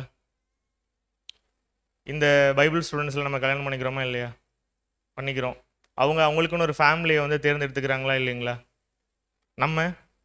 நம்மளும் தேர்ந்தெடுத்துக்கிறோம் இல்லைங்களா? அப்படி இருக்கும் பொழுது வீடு வாங்குறாங்களா? நம்ம வாங்குகிறோமா? நம்மள யாருமே வாங்குறது இல்லையா? கார் வாங்குறாங்களா உலகத்தார்கள் வந்து? நம்ம எடுக்கிறோமா? வாங்குகிறோம். அப்போது இதெல்லாம் உலகத்தில் பண்ணுறதுனால, நம்மளும் அதை பண்ணுறதுனால நம்மளை டைரெக்டாக ஆண்டவர் வந்து நீங்கள் கெட்டவங்க, உங்களுக்கு வித்தியாசம் இல்லை அப்படின்னு மீன் பண்ணலை. இப்போ விஷயமே என்ன அப்படின்னா, நம்முடைய வாழ்க்கையை அர்ப்பணிக்கும் பொழுது என்ன சொல்லி அர்ப்பணிக்கிறோம்? அப்போ உலகத்தானுக்கும் நமக்கும் என்ன வித்தியாசம் இருக்குது, என்ன டிஃப்ரென்ஸ் காட்டுறோம் அப்படின்னா, இந்த லைஃப் ஸ்டைலில் வெளியிலேருந்து பார்க்கக்கூடிய விஷயங்கள் இருக்குல்ல, இதெல்லாம் ஆல்மோஸ்ட் சேமாக தான் இருக்குது எல்லாத்துக்குமே. அப்போ உலகத்தானுக்கும் ஒரு உண்மை கிறிஸ்தவனுக்கும் ஒரு புது சிருஷ்டியாக ஓடுறவங்களுக்கும் நம்முடைய வாழ்க்கையில் என்னதான் டிஃப்ரென்ஸ் நம்ம காட்டுறோம் அப்படின்னா, நம்ம வந்து கான்சென்ட்ரேட் பண்ணும் போது சில விஷயங்களை ஒப்பு கொடுத்துருக்கோம். நான் உங்களுக்காக என்ன பண்ணுறேன், சில விஷயங்களை அர்ப்பணிக்கிறேன் அப்படின்னு சொல்லி நம்ம ஒப்பு கொடுத்துருக்கோம் இல்லைங்களா? அப்போது உலகத்தானுக்கும் ஒரு புது சிருஷ்டிக்கும் எங்கே தான் ஒரு டிஃப்ரென்ஸ் காட்டணும் அப்படின்னு சொல்லி பார்த்தீங்கன்னா, நம்ம என்னெல்லாம் அவர்கிட்ட சரண்டர் பண்ணோமோ அதிலெல்லாம் டிஃப்ரென்ஸ் காட்டணும். நம்ம என்னெல்லாம் சரண்டர் பண்ணோம் இல்லை, அதாவது காலம் நேரம் ஆக்சுவலி நம்ம என்ன பண்ணியிருக்கோம் தெரியுமா? கம்ப்ளீட்டாக சரண்டர் பண்ணியிருக்கோம். நம்ம சொல்கிற மாதிரி காலம் நேரம்னு ஒரு 4-5 விஷயத்துக்குள்ளே அடைக்கிற முடியாது. நம்ம ஞானஸ்நானம் எடுக்கும் பொழுது என்ன சொல்லியிருக்கோம் அப்படின்னா, மொத்தத்தையும் கொடுக்குறேன், கம்ப்ளீட்டாக கொடுக்குறேன். ஏன்னா இயேசு கிறிஸ்து ஏதாவது மிச்சம் வச்சுருந்தாரா அவரோட விஷயத்தில்? 2-3 இது அவருடைய மகிமைக்காக எடுத்து வச்சுட்டு, இல்லை அவருக்கே வல்லமை உள்ளவராக இருந்ததுனால ஒரு சில விஷயங்கள் எல்லாம் கேரக்டர் காட்டாமல் ரொம்ப ஜென்டில் அப்படியே உள்ளே போனாரா ஓட்டத்தில்? கஷ்டப்பட்டார், பாடு அனுபவிச்சார், சிலுவையில் மரித்தார், கம்ப்ளீட்டாக சரண்டர் பண்ணார் இல்லைங்களா? அப்போது நம்மக்கிட்ட பிதா என்ன எதிர்பார்ப்பார் ஒரு டிஃப்ரென்ஸ் காட்டுறதுக்கு? அப்போது நம்ம என்ன சொல்ல வரோம் அப்படின்னா, கம்ப்ளீட்டாக சாக்ரிஃபைஸ் பண்ணியிருக்கேன் உங்ககிட்ட, நான் மொத்தத்தையும் உங்ககிட்ட கொடுக்குறேன், இந்த மொத்த வாழ்க்கையுமே யாருக்கு தான்? உங்களுக்கு தான் அப்படின்னு சொல்லும் பொழுது எங்கே நம்ம டிஃப்ரென்ஸ் காட்டுறோம்? உலகத்தானுக்கும் ஒரு புது சிருஷ்டிக்கும் ஒரு வேதமானவனுக்கும் எங்கே வித்தியாசம் இருக்குது அப்படின்னா, நம்மக்கிட்ட இருக்கக்கூடிய அந்த தாளந்துகள்னு சொல்லி பார்க்குறோம். நேரமாக இருக்கட்டும், ஒரு ஹெல்த்தாக இருக்கட்டும், இல்லை ஏதோ ஒரு செல்வமாக இருக்கட்டும், இது எல்லாத்தையும் நம்ம யாருக்காக தான் செலவு பண்ணணும் அப்படின்னு சொல்லி பார்த்தீங்கன்னா, நம்முடைய பிதா ஒருவருக்காக தான் செலவு பண்ணுறோம் அப்படின்னு சொல்லி பார்க்குறோம். அப்படி இருக்கும் பொழுது நம்ம தேவனுக்குன்னு அர்ப்பணித்த அந்த ஒரு விஷயத்தை நம்ம கான்செக்ரேட்டட் லைஃப்குள்ளே வரும் பொழுது அர்ப்பணிச்சிடுறோம் இல்லைங்களா? ஒருவேளை நம்ம அர்ப்பணிச்சுட்டு இந்த ஓட்டத்துக்குள்ளே வந்ததுக்கப்புறம் அகெயின் அப்படிப்பட்ட ஒரு டிஃப்ரென்ஸ் அவருக்கு கம்ப்ளீட்டாக கொடுக்கல அப்படின்னா என்ன அர்த்தம்? என்ன பண்ணுறோன்னு அர்த்தம்? அவர்கிட்ட அர்ப்பணிக்கிற மாதிரி சொல்லிட்டு, தேவனே உங்ககிட்ட நான் என்ன மொத்தத்தையும் நான் என்ன பண்ணுறேன், சரண்டர் பண்ணுறேன் அப்படின்னு சொல்லிட்டு தேவன்கிட்ட போயிட்டு டெய்லியும் போயிட்டு ஒரு 2 hours கடன் வாங்குற மாதிரி. எப்படின்னா, தேவனே எனக்கு என்ன பண்ணுங்க, ஒரு 2 மணி நேரம் கொடுங்க, நான் என்ன பண்ணிடுறேன், உலக பிரகாரமான ஒரு காரியத்தை செஞ்சுக்கிறேன், அதுக்கு என்ன வேணும் அவர்கிட்டே நம்ம பெர்மிஷன் கேட்குற மாதிரி. ஏன் அப்படின்னா, நம்மளோடதா அந்த டைமிங் யாரோடது? அவரோடது இல்லைங்களா? ஸோ இந்த விஷயத்தை தான் நம்முடைய மூத்த சகோதரர் என்ன சொல்லி எழுதுறார் அப்படின்னு சொல்லி பார்த்தீங்கன்னா, இந்த சாக்ரிஃபைஸ் நம்ம கம்ப்ளீட்டாக பண்ணாததுனால நமக்குள்ளே என்ன இருக்கும் அப்படின்னு சொல்லி பார்த்தீங்கன்னா, ஒரு சோர்வு இருக்கும் எப்பொழுதுமே. நம்ம என்னைக்காவது நம்மளால் ஃப்ரீயாக சொல்ல முடியுமா, நான் என்னோட 100% வந்து நான் தேவனுக்கு என்று நான் கொடுக்குறேன் பிரதர் என்னுடைய அனுதின வாழ்க்கையில் அப்படின்னு? நம்மளால் யாராலையும் சொல்ல முடியுமா? முடியாது. ஆனால் தேவன் என்ன பண்ணுறார், நமக்கு ஒரு வாய்ப்பு கொடுக்குறார். எதுக்கு? நினைவு கூறுதலில் வந்து நம்ம பங்கு பெறுவதற்கு ஒரு வாய்ப்பு கொடுக்குறார். நம்ம சொன்ன ப்ராமிஸை ஃபுல்ஃபில் பண்ணியிருக்கோமா அப்படின்னு கேட்டிங்கன்னா இல்லை. கான்செக்ரேட்டட் லைஃப்குள்ளே வரும் பொழுது கம்ப்ளீட்டாக என்ன நான் சரண்டர் பண்ணுறேன் அப்படின்னு சொல்லி ஒரு ப்ராமிஸ் பண்ணுறோம். ஆனால் நம்மளே என்ன பண்ணிடுறோம் அப்படின்னா, சில நேரங்களில் உலக பிரகாரமான தேவனுடைய திட்டம் தெரியாத ஒரு மனுஷன் என்ன மாதிரியா பிஹேவ் பண்ணுறானோ அதே போலவே நம்மளுடைய வாழ்க்கை முறையும் இருந்துருது. ஸோ அதை தான் நம்ம அடிக்கடி சிந்திச்சு பார்க்கணும். எந்த விதத்தில் மற்ற மனிதர்களை விட, சத்தியம் தெரியாத ஒரு மனுஷங்களை விட, சத்தியம் தெரிஞ்சு என்னை நான் அர்ப்பணிச்சுக்கிட்டதுக்கப்புறம் அவனுடைய வாழ்க்கை முறைக்கும் நம்முடைய வாழ்க்கை முறைக்கும் என்ன வித்தியாசங்களை நம்ம தேவனுக்குன்னு காட்டுறோம். இது ஏதோ தேவனுக்காக செய்கிற ஒரு விஷயமா அப்படின்னா, நம்ம சபையாக போகணுனால என்ன பண்ணணும்? இதை நம்ம ஏதோ போய் தேவனுக்காக ஹெல்ப் பண்ணலை, அவருடைய காலிங்கில் அவருடைய திட்டத்தை ஃபுல்ஃபில் பண்ணுறதுக்கு எத்தனையோ பேர் இருக்காங்க இல்லைங்களா? ஸோ நம்மளை வச்சு தான் பண்ணணுமா அப்படின்னு கேட்கும்போது நம்ம அடிக்கடி என்ன சொல்லுவோம்? இல்லை, நிறைய பேர் இருக்காங்க அப்படின்னு. நம்மளை விட தகுதி வாய்ந்தவர்கள் எத்தனையோ பேர் இருக்கும் பொழுது நம்ம என்ன முயற்சி பண்ணுறோம் அப்படிங்கிறத நம்ம சிந்திச்சு பார்க்கணும் அன்புக்குரிய சகோதர சகோதரிகளே. அதான் ஒரே கேள்வி, what sacrifice we are doing? நமக்கு நிறைய ஆத்ம வருத்தங்கள் இருக்குது. அப்படி இருக்கும் பொழுது இப்போ உதாரணத்துக்கு நம்ம நிறைய விஷயங்கள் சொன்னோம் இல்லையா? ஒருத்தவங்க திருமணம் பண்ணிக்கிறாங்க, ஒருத்தவங்க ஃபேமிலியாக இருக்காங்க, ஒருத்தவங்க வீடு வாங்குறாங்க, ஒருத்தவங்க கார் வாங்குறாங்க அப்படின்னா தேவன் இது எல்லாத்தையுமே ஒரே ஒருத்தர்கிட்ட எதிர்பார்ப்பாரா அப்படின்னா ஒவ்வொருத்தருக்கும் இருக்கக்கூடிய ஆத்ம வருத்தம் வித்தியாசமாக இருக்கும் இல்லைங்களா? ஒவ்வொருத்தர்கிட்ட இருந்து தேவன் எதிர்பார்க்குற விஷயம் ஒரே விஷயத்தை எல்லார்ட்டையுமே எதிர்பார்ப்பாரா தேவன்? இப்போ ஏபின்னு 2 சகோதரன் இருக்காங்க எக்லிஷியால் அப்படின்னா 2 சகோதரனுடைய சூழ்நிலை கண்டிப்பாக வேறுபடுமா இல்லையா? அது குடும்பமாக இருக்கட்டும், அவங்க சத்தியத்துக்குள்ளே வந்த வழிமுறையாக இருக்கட்டும், அவங்களுடைய ஓட்டமாக இருக்கட்டும், அவங்களுடைய காலிங்காக இருக்கட்டும், 2 பேருக்குமே வித்தியாசப்படும் இல்லைங்களா? அழைப்பு ஒன்று தான், ஆனால் அவங்களுடைய ஓட்டம் எப்படி இருக்கும், அவங்களுடைய சூழ்நிலை எப்படி இருக்கும், 2 சகோதரனுக்கும் வித்தியாசமாக இருக்கும் இல்லைங்களா? ஒரு சகோதரனுக்கும் ஒரு சகோதரிக்கும் கம்பேர் பண்ணும்போது, ஈவன் ஒரு ஃபேமிலியிலே எடுத்துக்கோங்க, ஒரு ஹஸ்பண்ட் அண்ட் ஒய்ஃப் இருக்காங்கன்னா 2 பேருடைய ஓட்டமே ஒரே மாதிரி இருக்குமா? இல்லை, தேவன் இண்டிவிஜுவலாக பார்க்குறார் ஒவ்வொரு விஷயத்துலையுமே. அப்படி இருக்கும் பொழுது தேவன் எல்லாருக்கிட்டையுமே ஒரே விஷயத்தை எதிர்பார்க்குறாரா அப்படின்னு கேட்டிங்கன்னா கிடையாது. அப்போது அவருக்கு தெரியும் யாருடைய லைஃப்பில் யார் எனக்காக என்ன சாக்ரிஃபைஸ் பண்ண முடியும் அப்படிங்கிறத பிதா கண்டிப்பாக தெரிஞ்சு வச்சுருப்பார் இல்லைங்களா? ஒரு சகோதரன் அதிக செல்வமுடையவராக இருக்கார் அப்படின்னா பிதா அவர்கிட்ட டைம் எதிர்பார்ப்பாரா? டைம் கொடுக்கணும் தான், அதெல்லாம் மேண்டேட், இல்லைன்னு சொல்லலை. இப்போ ஒரு சகோதரன் ரொம்ப ஏழ்மையான ஒரு சூழ்நிலையில் இருக்கார், பிதா அவர்கிட்ட போயிட்டு அதிக செல்வத்தை எதிர்பார்ப்பாரா? அவருடைய செல்வத்தை பயன்படுத்தணும் அப்படின்னு. அப்போ தேவனுக்கு தெரியும் யார்கிட்ட நம்ம என்ன எதிர்பார்க்கணும், யாரால என்ன எனக்கு கொடுக்க முடியும் பிரியப்படுத்துறதுக்குன்னு தேவனுக்கு தெரியும். இப்போ என்ன தெரியுமா பிரச்சனையே? நம்ம எல்லாரும் என்ன நினச்சிடறோம் அப்படின்னா நமக்குள்ளே சில கம்பேரிசன்ஸ்குள்ளே போயிடுறோம் இல்லைங்களா? அந்த பிரதர் மாதிரி என்னால் பண்ண முடியல, இந்த சகோதரி மாதிரி என்னால் ஓட முடியல அப்படின்னு. தேவன் நம்ம ஒவ்வொருத்தர்கிட்டருந்தும் எதிர்பார்க்குற விஷயம் என்ன அப்படின்னா நம்மளால என்ன பண்ண முடியும், அதில் எந்த அளவுக்கு நம்ம ஒரு ஃபுல்ஃபில்மெண்ட் காட்டுறோம் அப்படிங்கிற விஷயம்தான் இல்லைங்களா? நம்ம என்றைக்குமே என்ன பண்ணிடக்கூடாது அப்படின்னா, நம்ம அடிக்கடி பார்ப்போம் ஒருத்தவங்களுடைய ஸ்பிரிச்சுவல் லைஃப்பை என்ன பண்ணிடக்கூடாது, ஜட்ஜ் பண்ணக்கூடாது. ஏன்னா நமக்கு தெரியாது அவங்களுடைய வாழ்க்கை எப்படி போராட்டம் உள்ளதாக இருக்கும்னு நமக்கு தெரியாது. தேவன் அப்படி ஒவ்வொருத்தர்கிட்டருந்தும் ஒவ்வொரு விஷயத்தை எதிர்பார்க்குறாரு இல்லைங்களா? அவருடைய எதிர்பார்ப்பு எல்லாத்துக்கிட்டையுமே சேமாக இருக்கிறது இல்லை அப்படின்னு சொல்லி பார்க்குறோம். அப்படிப்பட்ட ஒரு சூழ்நிலையில் நமக்குள்ள என்ன ஒரு ஆத்ம வருத்தம் வரும் அப்படின்னு சொல்லி பார்த்தீங்கன்னா, நான் பொருத்தனை பண்ணினதை தேவனுக்கென்று சரியாக செலுத்துகிறேனா அப்படிங்கிற ஒரு ஆத்ம வருத்தம் நமக்குள்ள எப்பொழுதுமே இருக்கும். இந்த ஆத்ம வருத்தம் வர்றது சரியா தப்பா? சரிதான். ஏன்னா நம்ம அப்பப்போ என்ன பண்ணிக்கிறோம், நம்மளை நிதானிச்சு பார்த்துக்கணும். நான் கரெக்டான விஷயத்தை செய்கிறேனா, நான் ஒரு கரெக்டான தியாகத்தை செலுத்துறேனா, நான் ஒரு கரெக்டான பலியை செலுத்துறேனா அப்படிங்கிற ஒரு ஆத்ம வருத்தம் நமக்கு என்ன பண்ணும் அப்படின்னு சொல்லி பார்த்தீங்கன்னா அடிக்கடி நமக்குள்ள வருதா இல்லைங்களா? நினைவு கூறுதல் பாடங்கள் ஆரம்பிக்கும் பொழுது நிறைய பாடங்கள் பார்த்து வந்தோம் இல்லைங்களா? ஏறக்குறைய ஒரு 7-8 நாளுக்கு மேலே. அப்போ அந்த பாடங்கள் நம்ம எதுக்காக பார்க்குறோம் அப்படின்னா நம்மளே நாமே தயார்படுத்தி கொள்றதுக்கு அந்த பாடங்கள் எல்லாமே பார்க்குறோம் இல்லைங்களா? எதுக்காக தயார்படுத்திக்கிறோம்? இந்த நினைவு கூறுதலில் பங்கு பெறுவதற்கு. அப்படின்னா என்ன சொல்ல வரோம் நம்ம? அவருடைய சித்தம் செய்வதற்கு என்னுடைய ஓட்டம் சரியானதா இருக்கா?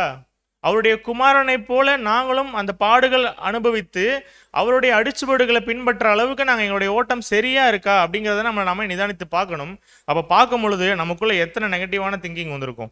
நான் சரியான ஓட்டத்தை ஓடுறேனா, நான் இங்கே உட்காரும் பொழுது பிதா என் மேல் பிரியப்படுவாரா அப்படிங்கிற சிந்தனை நம்ம எத்தனை பேருக்குள்ள இருக்கும் இல்லைங்களா?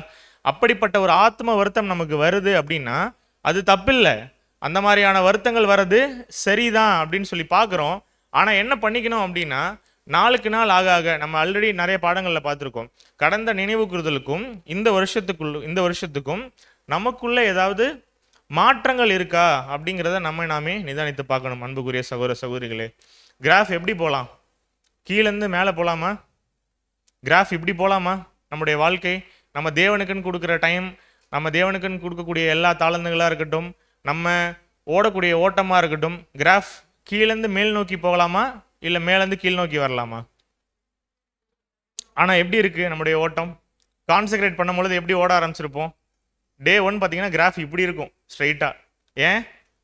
அந்த உற்சாகம், அந்த ஜீல், அந்த ஸ்பிரிட்டோட கைடன்ஸை வாங்கிட்டு நம்ம என்ன பண்ணுவோம்? இனிஷியலாக ஓடும் பொழுது கிராஃப் இப்படி ஸ்ட்ரைட்டாக இருக்கும் எல்லாத்துக்கும். அப்புறம் ஒரு 6 months to 1 year கழிச்சு பார்த்தீங்கன்னா எப்படி இருக்கும் கிராஃபு? அப்படியே கொஞ்சம் கொஞ்சமாக ஸ்லாண்டிங்காக. ஆனால் என்ன ஆகிடக்கூடாது அப்படின்னு சொல்லி பார்த்தீங்கன்னா, நம்முடைய ஓட்டம் என்றைக்குமே நம்ம ஒரு சீரானதாக இருக்கணும். உலகத்தாரெலாம் என்ன சொல்லுவாங்க அப்படின்னு சொல்லி பார்த்தீங்கன்னா, ஒரு அப் இருந்தால் ஒரு டவுன் இருக்கும் அப்படின்வாங்க. என்னன்னா சைன் வேவ் மாதிரி சொல்லுவாங்க. சைன் வேவ் எப்படி இருக்கும்? இப்படி இருக்கும். ஒரு ஏற்றம் இருக்கும், ஒரு இறக்கம் இருக்கும் இல்லைங்களா? ஆனால் புது சிருஷ்டி மாதிரி ஓடி நம்முடைய இயேசு கிறிஸ்துவனுடைய அடிச்சுவடுகளை பின்பற்றி சபை வகுப்பாராக போகணும் அப்படின்னா, நம்முடைய ஆவிக்குரிய ஓட்டம் என்றைக்குமே எப்படி தான் இருக்கணும் அப்படின்னா, ஸ்ட்ரைட்டாக தான் இருக்கணும். ஏன்னா நம்ம ஒன்றும் எப்போ இல்லை, ரொம்ப முதலாம் கால சபை பகுதியில் இல்லை இல்லைங்களா? நம்ம எப்படி இருக்கோம்? கடைசி கால பாதங்களாக இருக்கும். இன்னமும் நம்ம என்ன பண்ணிட்டு இருக்கக்கூடாது?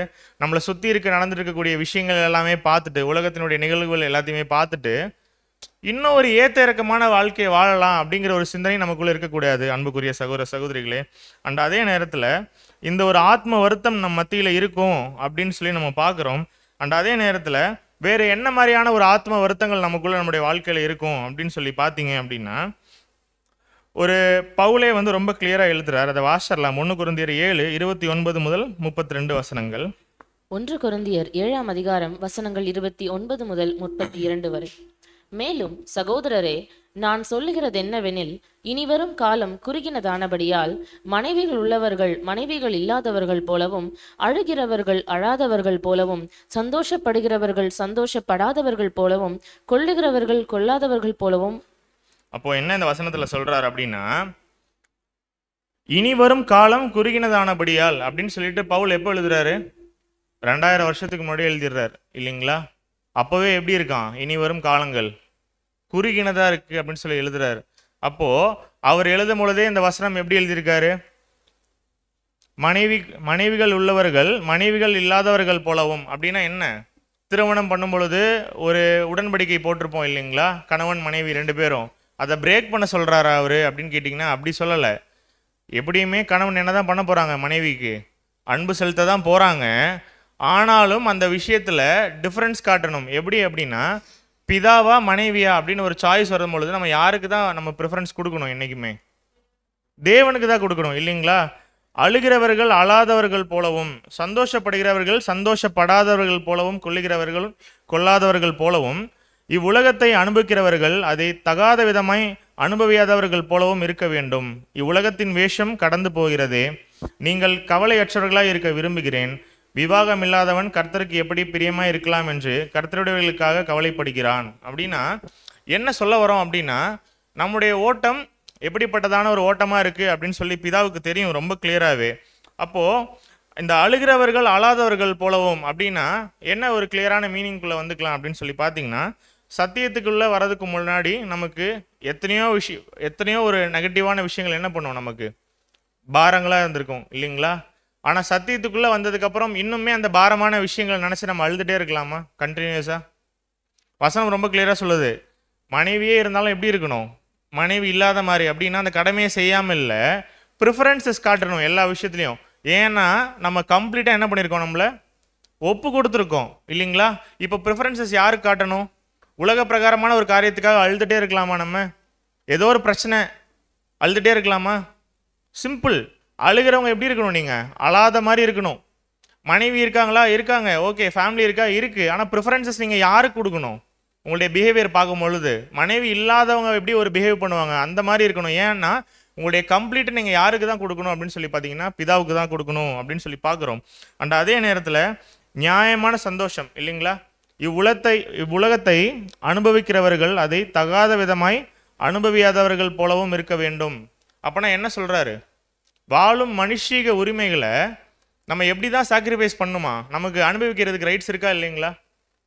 இதான் நிறைய விஷயங்களை நமக்கு கொடுக்குறார். பிளஸ்ஸிங்காக கொடுக்குறார், கிரேஸாக கொடுக்குறார். நம்மளும் என்ன பண்ணலாம்? எப்படி வேணால் ஒரு வாழ்க்கையை வாழலாம் இல்லைங்களா? ஆனால் பவுல் என்ன சொல்கிறார் அப்படின்னு சொல்லி பார்த்தீங்கன்னா, நியாயமான சந்தோஷம்தான், ஆனால் என்ன பண்ணக்கூடாது, அதை நீங்கள் எப்படி எடுத்துக்கணும் அப்படின்னா, நீங்கள் உங்களை கம்ப்ளீட்டாக ஒப்பு கொடுத்துட்டீங்க. ஸோ நீங்கள் எவ்வளோ தான் சரண்டர் பண்ணணும், உங்களை கம்ப்ளீட்டாக சரண்டர் பண்ணணும். உங்களுக்கு ரைட்ஸ் இருக்கா அப்படின்னு கேட்டால் ரைட்ஸ் இருக்குது. ஏன்னா பிதாவே சில பிளெஸிங்ஸை உங்களுக்கு அனுமதிக்கிறார் உங்களுடைய வாழ்க்கையில். அப்போ என்ன நினச்சிடக்கூடாது அப்படின்னு சொல்லி பார்த்தீங்கன்னா, ஒரு மேட்டிமைக்குள்ளே போயிடக்கூடாது. பிதா எனக்கு இதை அனுமதிச்சிருக்காரு என்னுடைய வாழ்க்கையில் அப்படின்னு சொல்லிட்டு அதான் சொல்கிறார், இவ்வுலகத்தை அனுபவிக்கிறவர்கள் அதை தகாத விதமாய் அனுபவியாதவர்கள் போலவும் இருக்க வேண்டும். இவ்வுலகத்தின் வேஷம் கடந்து போகிறது அப்படின்னு சொல்லி பார்க்குறோம். அப்போது நிறைய செல்வம் இருக்கலாம், நிறைய பிஸ்னஸ் பண்ணக்கூடிய ஒரு சூழ்நிலை இருக்கலாம், அதே நேரத்தில் நமக்கு நிறைய ஆப்பர்ச்சுனிட்டிஸ் இருக்கலாம், நல்ல ஹை ஏர்னிங் ஜாப் நமக்கு இருக்கலாம். அதெல்லாம் தேவன் நமக்கு எதுக்காக கொடுத்துருக்கார் அப்படின்னு சொல்லி பார்க்குறோம் அப்படின்னா, அதில் எவ்வளோ நம்ம திருப்பி அவருக்கு கொடுக்குறோம் அப்படிங்கிற ஒரு விஷயத்தில் தான் நம்ம பார்க்கணும். அன்புக்குரிய சகோதரர்களே, நம்ம சில நேரம் என்ன நினச்சிட்றோம், ஒரு ஹை பெய்டு சேலரியே நமக்கு இருந்தால் கூட நம்ம என்ன நினச்சிட்றோம், ரொம்ப செல்ஃப் பிலீஃபில் இருப்போம் இல்லைங்களா. நாளைக்கு நிச்சயம் இல்லாத ஒரு வாழ்க்கை, ஆனால் ஒரு ஹை சேலரி ஜாபில் இருக்கும் பொழுது நம்ம ஏதாவது ஒரு ஃபினான்ஷியலாக ஏதோ ஒரு கவலையில் இருப்போமா அப்படின்னு கேட்டிங்கன்னா, ரொம்ப சாட்டிஸ்ஃபைடான ஒரு மைண்டில் இருப்போம். ஏன், தேவன் அந்தளவுக்கு அபரிவிதமாக நம்மளை போஷிக்கிறார் அப்படின்னு. ஆனால் வசனம் என்ன சொல்லுது, உனக்கு இது எல்லாத்தையும் அனுபவிக்கிறதுக்கு ரைட்ஸ் இருக்குது, ஆனால் என்ன பண்ணணும், நீ உன்னை மொத்தமாக நீ உன்னை கான்சென்ட்ரேட் பண்ணியிருக்க, உன்னை ஒப்பு கொடுத்துருக்க, ஆனால் அதெல்லாம் இல்லாதவன் எப்படி இருப்பானோ அந்த மாதிரி தான் அவனுடைய பிஹேவியர் இருக்கணும் அப்படின்னு. ஸோ நம்ம என்ன திருப்பி கொடுத்தாலும் அதை 100% பிதாவுக்கு கொடுக்கணும் அப்படின்னு சொல்லி பார்க்குறோம். அப்போ அதே நேரத்தில் தேவ சித்தம் செய்ய நம்ம இது எல்லாத்தையுமே சாக்ரிஃபைஸ் பண்ணணும் அப்படின்னு சொல்லி பார்க்குறோம். இந்த சாக்ரிஃபைஸ் பண்ணுற விஷயத்துலையும் நமக்கு சில ஆத்ம வருத்தங்கள் உண்டு அப்படின்னு சொல்லி பார்க்குறோம். என்ன ஆத்ம வருத்தம் இருக்கும், தேவன் எனக்கு கொடுத்ததில் நான் தேவனுக்கு திருப்பி 100% கொடுக்குறேனா அப்படிங்கிற ஒரு ஆத்ம வருத்தம் நமக்குள்ளே இருக்குதா இல்லைங்களா. டைம் கொடுத்துருக்காரா நிறைய சகோதரிகளுக்கு. ஒரு சில பேர்லாம் பார்த்தீங்கன்னா டைமே இருக்காது, ரொம்ப மிஷின் ஒரு லைஃபாக இருக்கும். காலையில் ரொம்ப ஏர்லியராக போவாங்க, லேட் நைட் வருவாங்க, ரொம்ப தூரம் ட்ராவல் பண்ணுவாங்க ஒர்க்குக்கு. ஆனால் ஒரு சில சகோதரர்கள் பார்த்துருக்கீங்களா, அவங்களுடைய வாழ்க்கை எப்படி இருக்கும், அவங்களுடைய ஜாப் அவ்வளோ ப்ரெஷராக இருக்காது, லெஷராக இருக்கும் அவங்களுடைய லைஃப்பில் அப்போது இதெல்லாம் ஏன் நடக்குது அவங்களுக்கு அப்படின்னா, தேவன் அதை கொடுத்துருக்கார் அப்படிங்கும் பொழுது, தேவன் ஒருத்தர் ரொம்ப கடினமான ஒரு சூழ்நிலைக்குள்ளே போகிறார், ஒரு லோ பெய்ட் ஜாபு, ஒரு ஸ்ட்ரெஸ்ஃபுல்லான ஒரு ஜாபில் இருக்கார். ஒருத்தர் ரொம்ப ஒரு ஹை பெய்ட் ஜாபில் ரொம்ப ஒரு சொஃபஸ்டிகேட்டடாக இருக்கார் அப்படின்னா, தேவன் ரெண்டு பேருக்கிட்டையுமே ஒரே மாதிரி எதிர்பார்ப்பாரா? அவருக்கு தெரியும் இல்லைங்களா, யாரால் எவ்வளோ கொடுக்க முடியும், யாருக்கு என்ன தகுதி இருக்குது அப்படின்னு. அப்போது நம்ம சிந்திச்சு பார்க்கணும், தேவன் எனக்கு கொடுத்துருக்க விஷயத்தில் நான் 100% கொடுக்குறேனா? அப்போ இந்த கொடுக்குறேனா அப்படிங்கிற ஒரு ஆத்ம வருத்தம் நமக்குள்ளே இருக்கா இல்லைங்களா. தேவன் கிட்டேருந்து நம்ம வாங்கிக்கிட்ட பிளெஸிங்ஸ், இப்போ இருக்கக்கூடிய பிளெஸிங்ஸ்லேயே நமக்கு நிறைய பிளெஸிங்ஸ் கொடுத்துருக்கார் இல்லைங்களா. அதை நான் திருப்பி தேவனுக்கு என்று 100% சரண்டர் பண்ணுறேனா அப்படிங்கிற ஒரு ஆத்ம வருத்தம் நமக்குள்ளே இருக்குங்களா இல்லைங்களா. இல்லை அப்படின்னா என்ன அர்த்தம் அப்படின்னா, பாடுகளுக்குள்ளே நம்ம போக மாட்டோம்.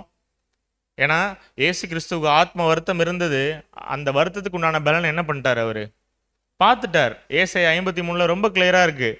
நமக்கு இதே மாதிரி ஆத்ம வருத்தங்கள் இருக்கா நம்முடைய வாழ்க்கையில், ட்ரவல் சோல் இருக்கா நமக்கு? இருக்கணும். அன்புக்குரிய சகோதரிகளே, என்ன ஒரு விஷயம் நம்ம வாழ்க்கையில் நடந்தாலும் யோசிச்சுட்டே இருக்கணும், தேவனுக்கு எனக்கு இந்த விஷயத்த பெஸ்ட்டாக கொடுத்துருக்கார், நான் என்ன பண்ணணும் பதிலுக்கு. அந்த விஷயத்தில் தேவன் என்ன எதிர்பார்க்குறாரோ அதை திரும்பி நான் ரிட்டர்ன் அவருக்கு 100% கொடுக்கணும் அப்படிங்கிற ஒரு மைண்ட் இருக்கணும். அந்த மைண்ட் நமக்குள்ளே என்றைக்குமே இருக்கணும்னு சொல்லி பார்க்குறோம். அது கொடுத்துட்டோமா இல்லையா அப்படிங்கிற ஒரு எண்ணம் நமக்குள்ளே என்ன பண்ணலாம், எப்பொழுதுமே வந்துட்டே இருக்கலாம். ஆனால் இப்படிலாம் யோசிக்கும் பொழுது நமக்குள்ள ஒரு பயம் வருதா? பயமே இல்லையா? பயமே இல்லைன்னா யாருக்கு பயம் இருக்காது அப்படின்னா, பிரதர் நான் தேவன் எனக்கு என்ன கொடுக்குறாரோ, என்ன கொடுத்துருக்காரோ நான் 100% அவருக்கு கொடுக்குறேன் பிரதர் அப்படின்னு யார் சொல்கிறோமோ அவங்களுக்கு என்ன இருக்காது, சுத்தமாக பயமே இருக்காது. ஏன்னா டிரான்ஸ்பரண்ட்டாக சொல்கிறோம், ஷார்ப்பாக என்ன கொடுக்குறாரோ நான் என்னோட மொத்தத்துலேயும் 100% தேவனுக்குன்னு கொடுக்குறேன் பிரதர். அது டைமாக இருக்கட்டும், டேலண்ட்டாக இருக்கட்டும், இன்ஃப்ளூயன்ஸாக இருக்கட்டும், செல்வாக்காக இருக்கட்டும், வெல்த்து, ஹெல்த்து, என்னவாக இருக்கட்டும், கம்ப்ளீட்டாக தேவனுக்கு கொடுக்குறேன் அப்படின்னு நம்மளால் சொல்ல முடியுமா? அப்படின்னா நம்மளால் கான்ஃபிடென்ட்டாக அந்த மாதிரி சொல்ல முடியுதா? இல்லை. ஸோ இதெல்லாம் கேட்கும் பொழுது நமக்குள்ளே என்ன தான் வரணும் ஆட்டோமேட்டிக்காக அப்படின்னு சொல்லி பார்த்தீங்கன்னா, ஒரு பயம் வரணும் நிச்சயமாக. ஏன் அப்படின்னா நம்ம வாக்குத்தத்தம் பண்ணி கொடுத்துருக்கோம் கிளியராக அவருக்கு. என்ன அப்படின்னா, தேவனே என்னுடைய பழைய மனுஷனை கொன்னுட்டு நீர் கொடுக்குற இந்த ஒரு புது ஸ்லாக்கியத்தை நான் அக்செப்ட் பண்ணிக்கிறேன், நீதியின் வஸ்திரத்தை நான் அணிஞ்சுக்கிறேன், என்னுடைய ஒட்டுமொத்த வாழ்க்கையுமே உங்களுடைய பாதத்தில் நான் என்ன பண்ணுறேன், சமர்ப்பிக்கிறேன். இப்போது நமக்குள்ள ஒரு திங்கிங் என்ன அப்படின்னா, இன்னைக்கு நினைவு கூறுதலில் கை வைக்க போகிறோம். நாம் கான்சென்ட்ரேட் பண்ணும் போது நம்ம கொடுத்த அந்த பொருத்தனையில் இன்னுமே நம்ம 100% ஃபுல்ஃபில் ஆகி ஓடுறோமா இல்லையா? எத்தனை பேர் ஓடுறோம்? பிரதர், நான் என்ன கான்சென்ட்ரேட் பண்ணேனோ அதை செஞ்சு முடிக்கிறதுக்காக என்னோட 100% கொடுக்குறேன் பிரதர் அப்படின்னு எத்தனை பேரால் சொல்ல முடியும்? சொல்ல முடியலன்னா என்ன அர்த்தம்? நம்ம என்ன பண்ணலை இது வரைக்குமே? அவர் என்ன நமக்கு கொடுத்துருக்காரோ அதில் நம்ம என்ன பண்ணலை? அவருக்கு 100% கொடுக்கல அப்படிங்கிறத பார்க்குறோம். வாசிக்கலாம். எபிரேயர் 4:1. எபிரேயர் 4:1. ஆனபடியினாலே அவருடைய இளைப்பாறுதலில் பிரவேசிப்பதற்கு ஏதுவான வாக்குத்தத்தம் நமக்கு உண்டாயிருக்க, உங்களில் ஒருவனும் அதை அடையாமல் பின்வாங்கி போவானாக, காணப்படாதபடிக்கு பயந்திருக்க கடவோம். எப்படி இருக்க கடவும்? ஏன் அப்படின்னா வசனம் ரொம்ப கிளியரா சொல்றார். அவருடைய இளைப்பாறுதலில் பிரவேசிப்பதற்கு ஏதுவான வாக்குத்தத்தம் நமக்கு உண்டாயிருக்க, வாக்குத்தத்தம் ரொம்ப கிளியரா இருக்கு. உங்களில் ஒருவனும் அதை அடையாமல் பின்வாங்கி போனவனாக காணப்படாதபடிக்கு பயந்திருக்க கடவோம். அப்போ இன்னைக்கு என்ன ஒரு சிந்தையில நம்ம வந்திருக்கோம் நினைவு கூறுதல் அனுசரிக்கிறதுக்கு? அந்த ஃபியர் இருக்கணுமா நம்ம மைண்டில்? அந்த ஒரு கேர்ஃபுல்னஸ் நம்ம மைண்டில் இருக்கணுமா அப்படின்னா, இது மெமரியல் வரக்கூடிய சிந்தனை கிடையாது. டெய்லியுமே தூங்கி எந்திரிச்ச உடனே நம்ம வாழ்க்கையில் நமக்கு வரக்கூடிய ஒரு விஷயம், ஒரு ஆத்ம வருத்தம். இது என்ன அப்படின்னா, ஒரு பயம் இருக்கணும். நான் நேற்று தேவன் எனக்கு கொடுத்த அந்த 24 மணி நேரத்தில் நான் எவ்வளோ பிரயோஜனம் உள்ளதாக அவருக்கு திருப்பி கொடுத்துருக்கேன், ஆனால் நான் எவ்வளோ உலக பிரகாரமாக அதை செலவு பண்ணியிருக்கேன் அப்படிங்கிறத யோசிக்கணும். ஆனால் அப்படி உலக பிரகாரமாக நம்ம செலவு பண்ணியுமே தேவன் அடுத்த நாள் நம்ம எந்திரிச்சு கண்ணை திறக்கிறதுக்கு ஒரு கிருபை தரார் அப்படின்னா என்ன யோசிச்சுக்கணும் நம்ம மைண்டில்? இன்னொரு வாய்ப்பு கொடுத்துருக்கார், இன்னொரு 24 hours தரார் அப்படின்னா என்ன சிந்தனைக்குள்ள நம்ம போகணும்? டெய்லியுமே எந்திரிக்கும் போது, தேவனே அட்லீஸ்ட் என்ன பண்ணுறேன், இன்னைக்கு உமக்கு பிரியமுள்ள ஒரு வாழ்க்கையை நான் வாழ்கிறதுக்கு முயற்சி பண்ணுறேன் தேவனே அப்படிங்கிற ஒரு விஷயம் நமக்குள்ளே இருக்கணும். ஸோ இந்த சோர்வு நம்மளுடைய வாழ்க்கையில் எப்பொழுதுமே இருக்கும் அப்படின்னு சொல்லி பார்க்குறோம்.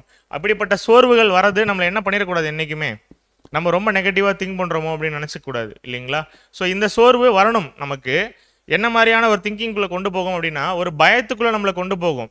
நான் கரெக்டாக ஓடுறேனா அப்படிங்கிற ஒரு விஷயம் நம்மளை என்ன பண்ண வைக்கும் அப்படின்னா, ஆட்டோமேட்டிக்காக இது அடிக்கடி நம்ம யோசிச்சுட்டே இருக்கும் பொழுது அந்த ஸ்பிரிட்டினுடைய கைடன்ஸ் படி என்ன பண்ணுவோம், நம்ம அட்லீஸ்ட் என்னென்னலாம் நம்ம கரெக்ட் பண்ணிக்கணுமோ அடுத்த நாள் என்ன பண்ணுவோம், கரெக்ட் பண்ணிப்போம், ட்ரை பண்ணுவோம், இல்லைங்களா? ஸோ அது எது தான் நம்ம ஹெல்ப் பண்ணும்? அவருடைய ஒரு கம்யூனிகேஷனில் இருந்தால் தான் பண்ண முடியும், இல்லைங்களா? நம்ம எத்தனை நாள் நம்ம வந்து தேவனோட பேசுகிறோம், நம்முடைய பிதா கிட்ட பேசுகிறோம்? Weekly once. ஒரு சில பேருக்கு எப்படி இருக்கும், மெமோரியல் டே ஒன்ஸ், இல்லைங்களா?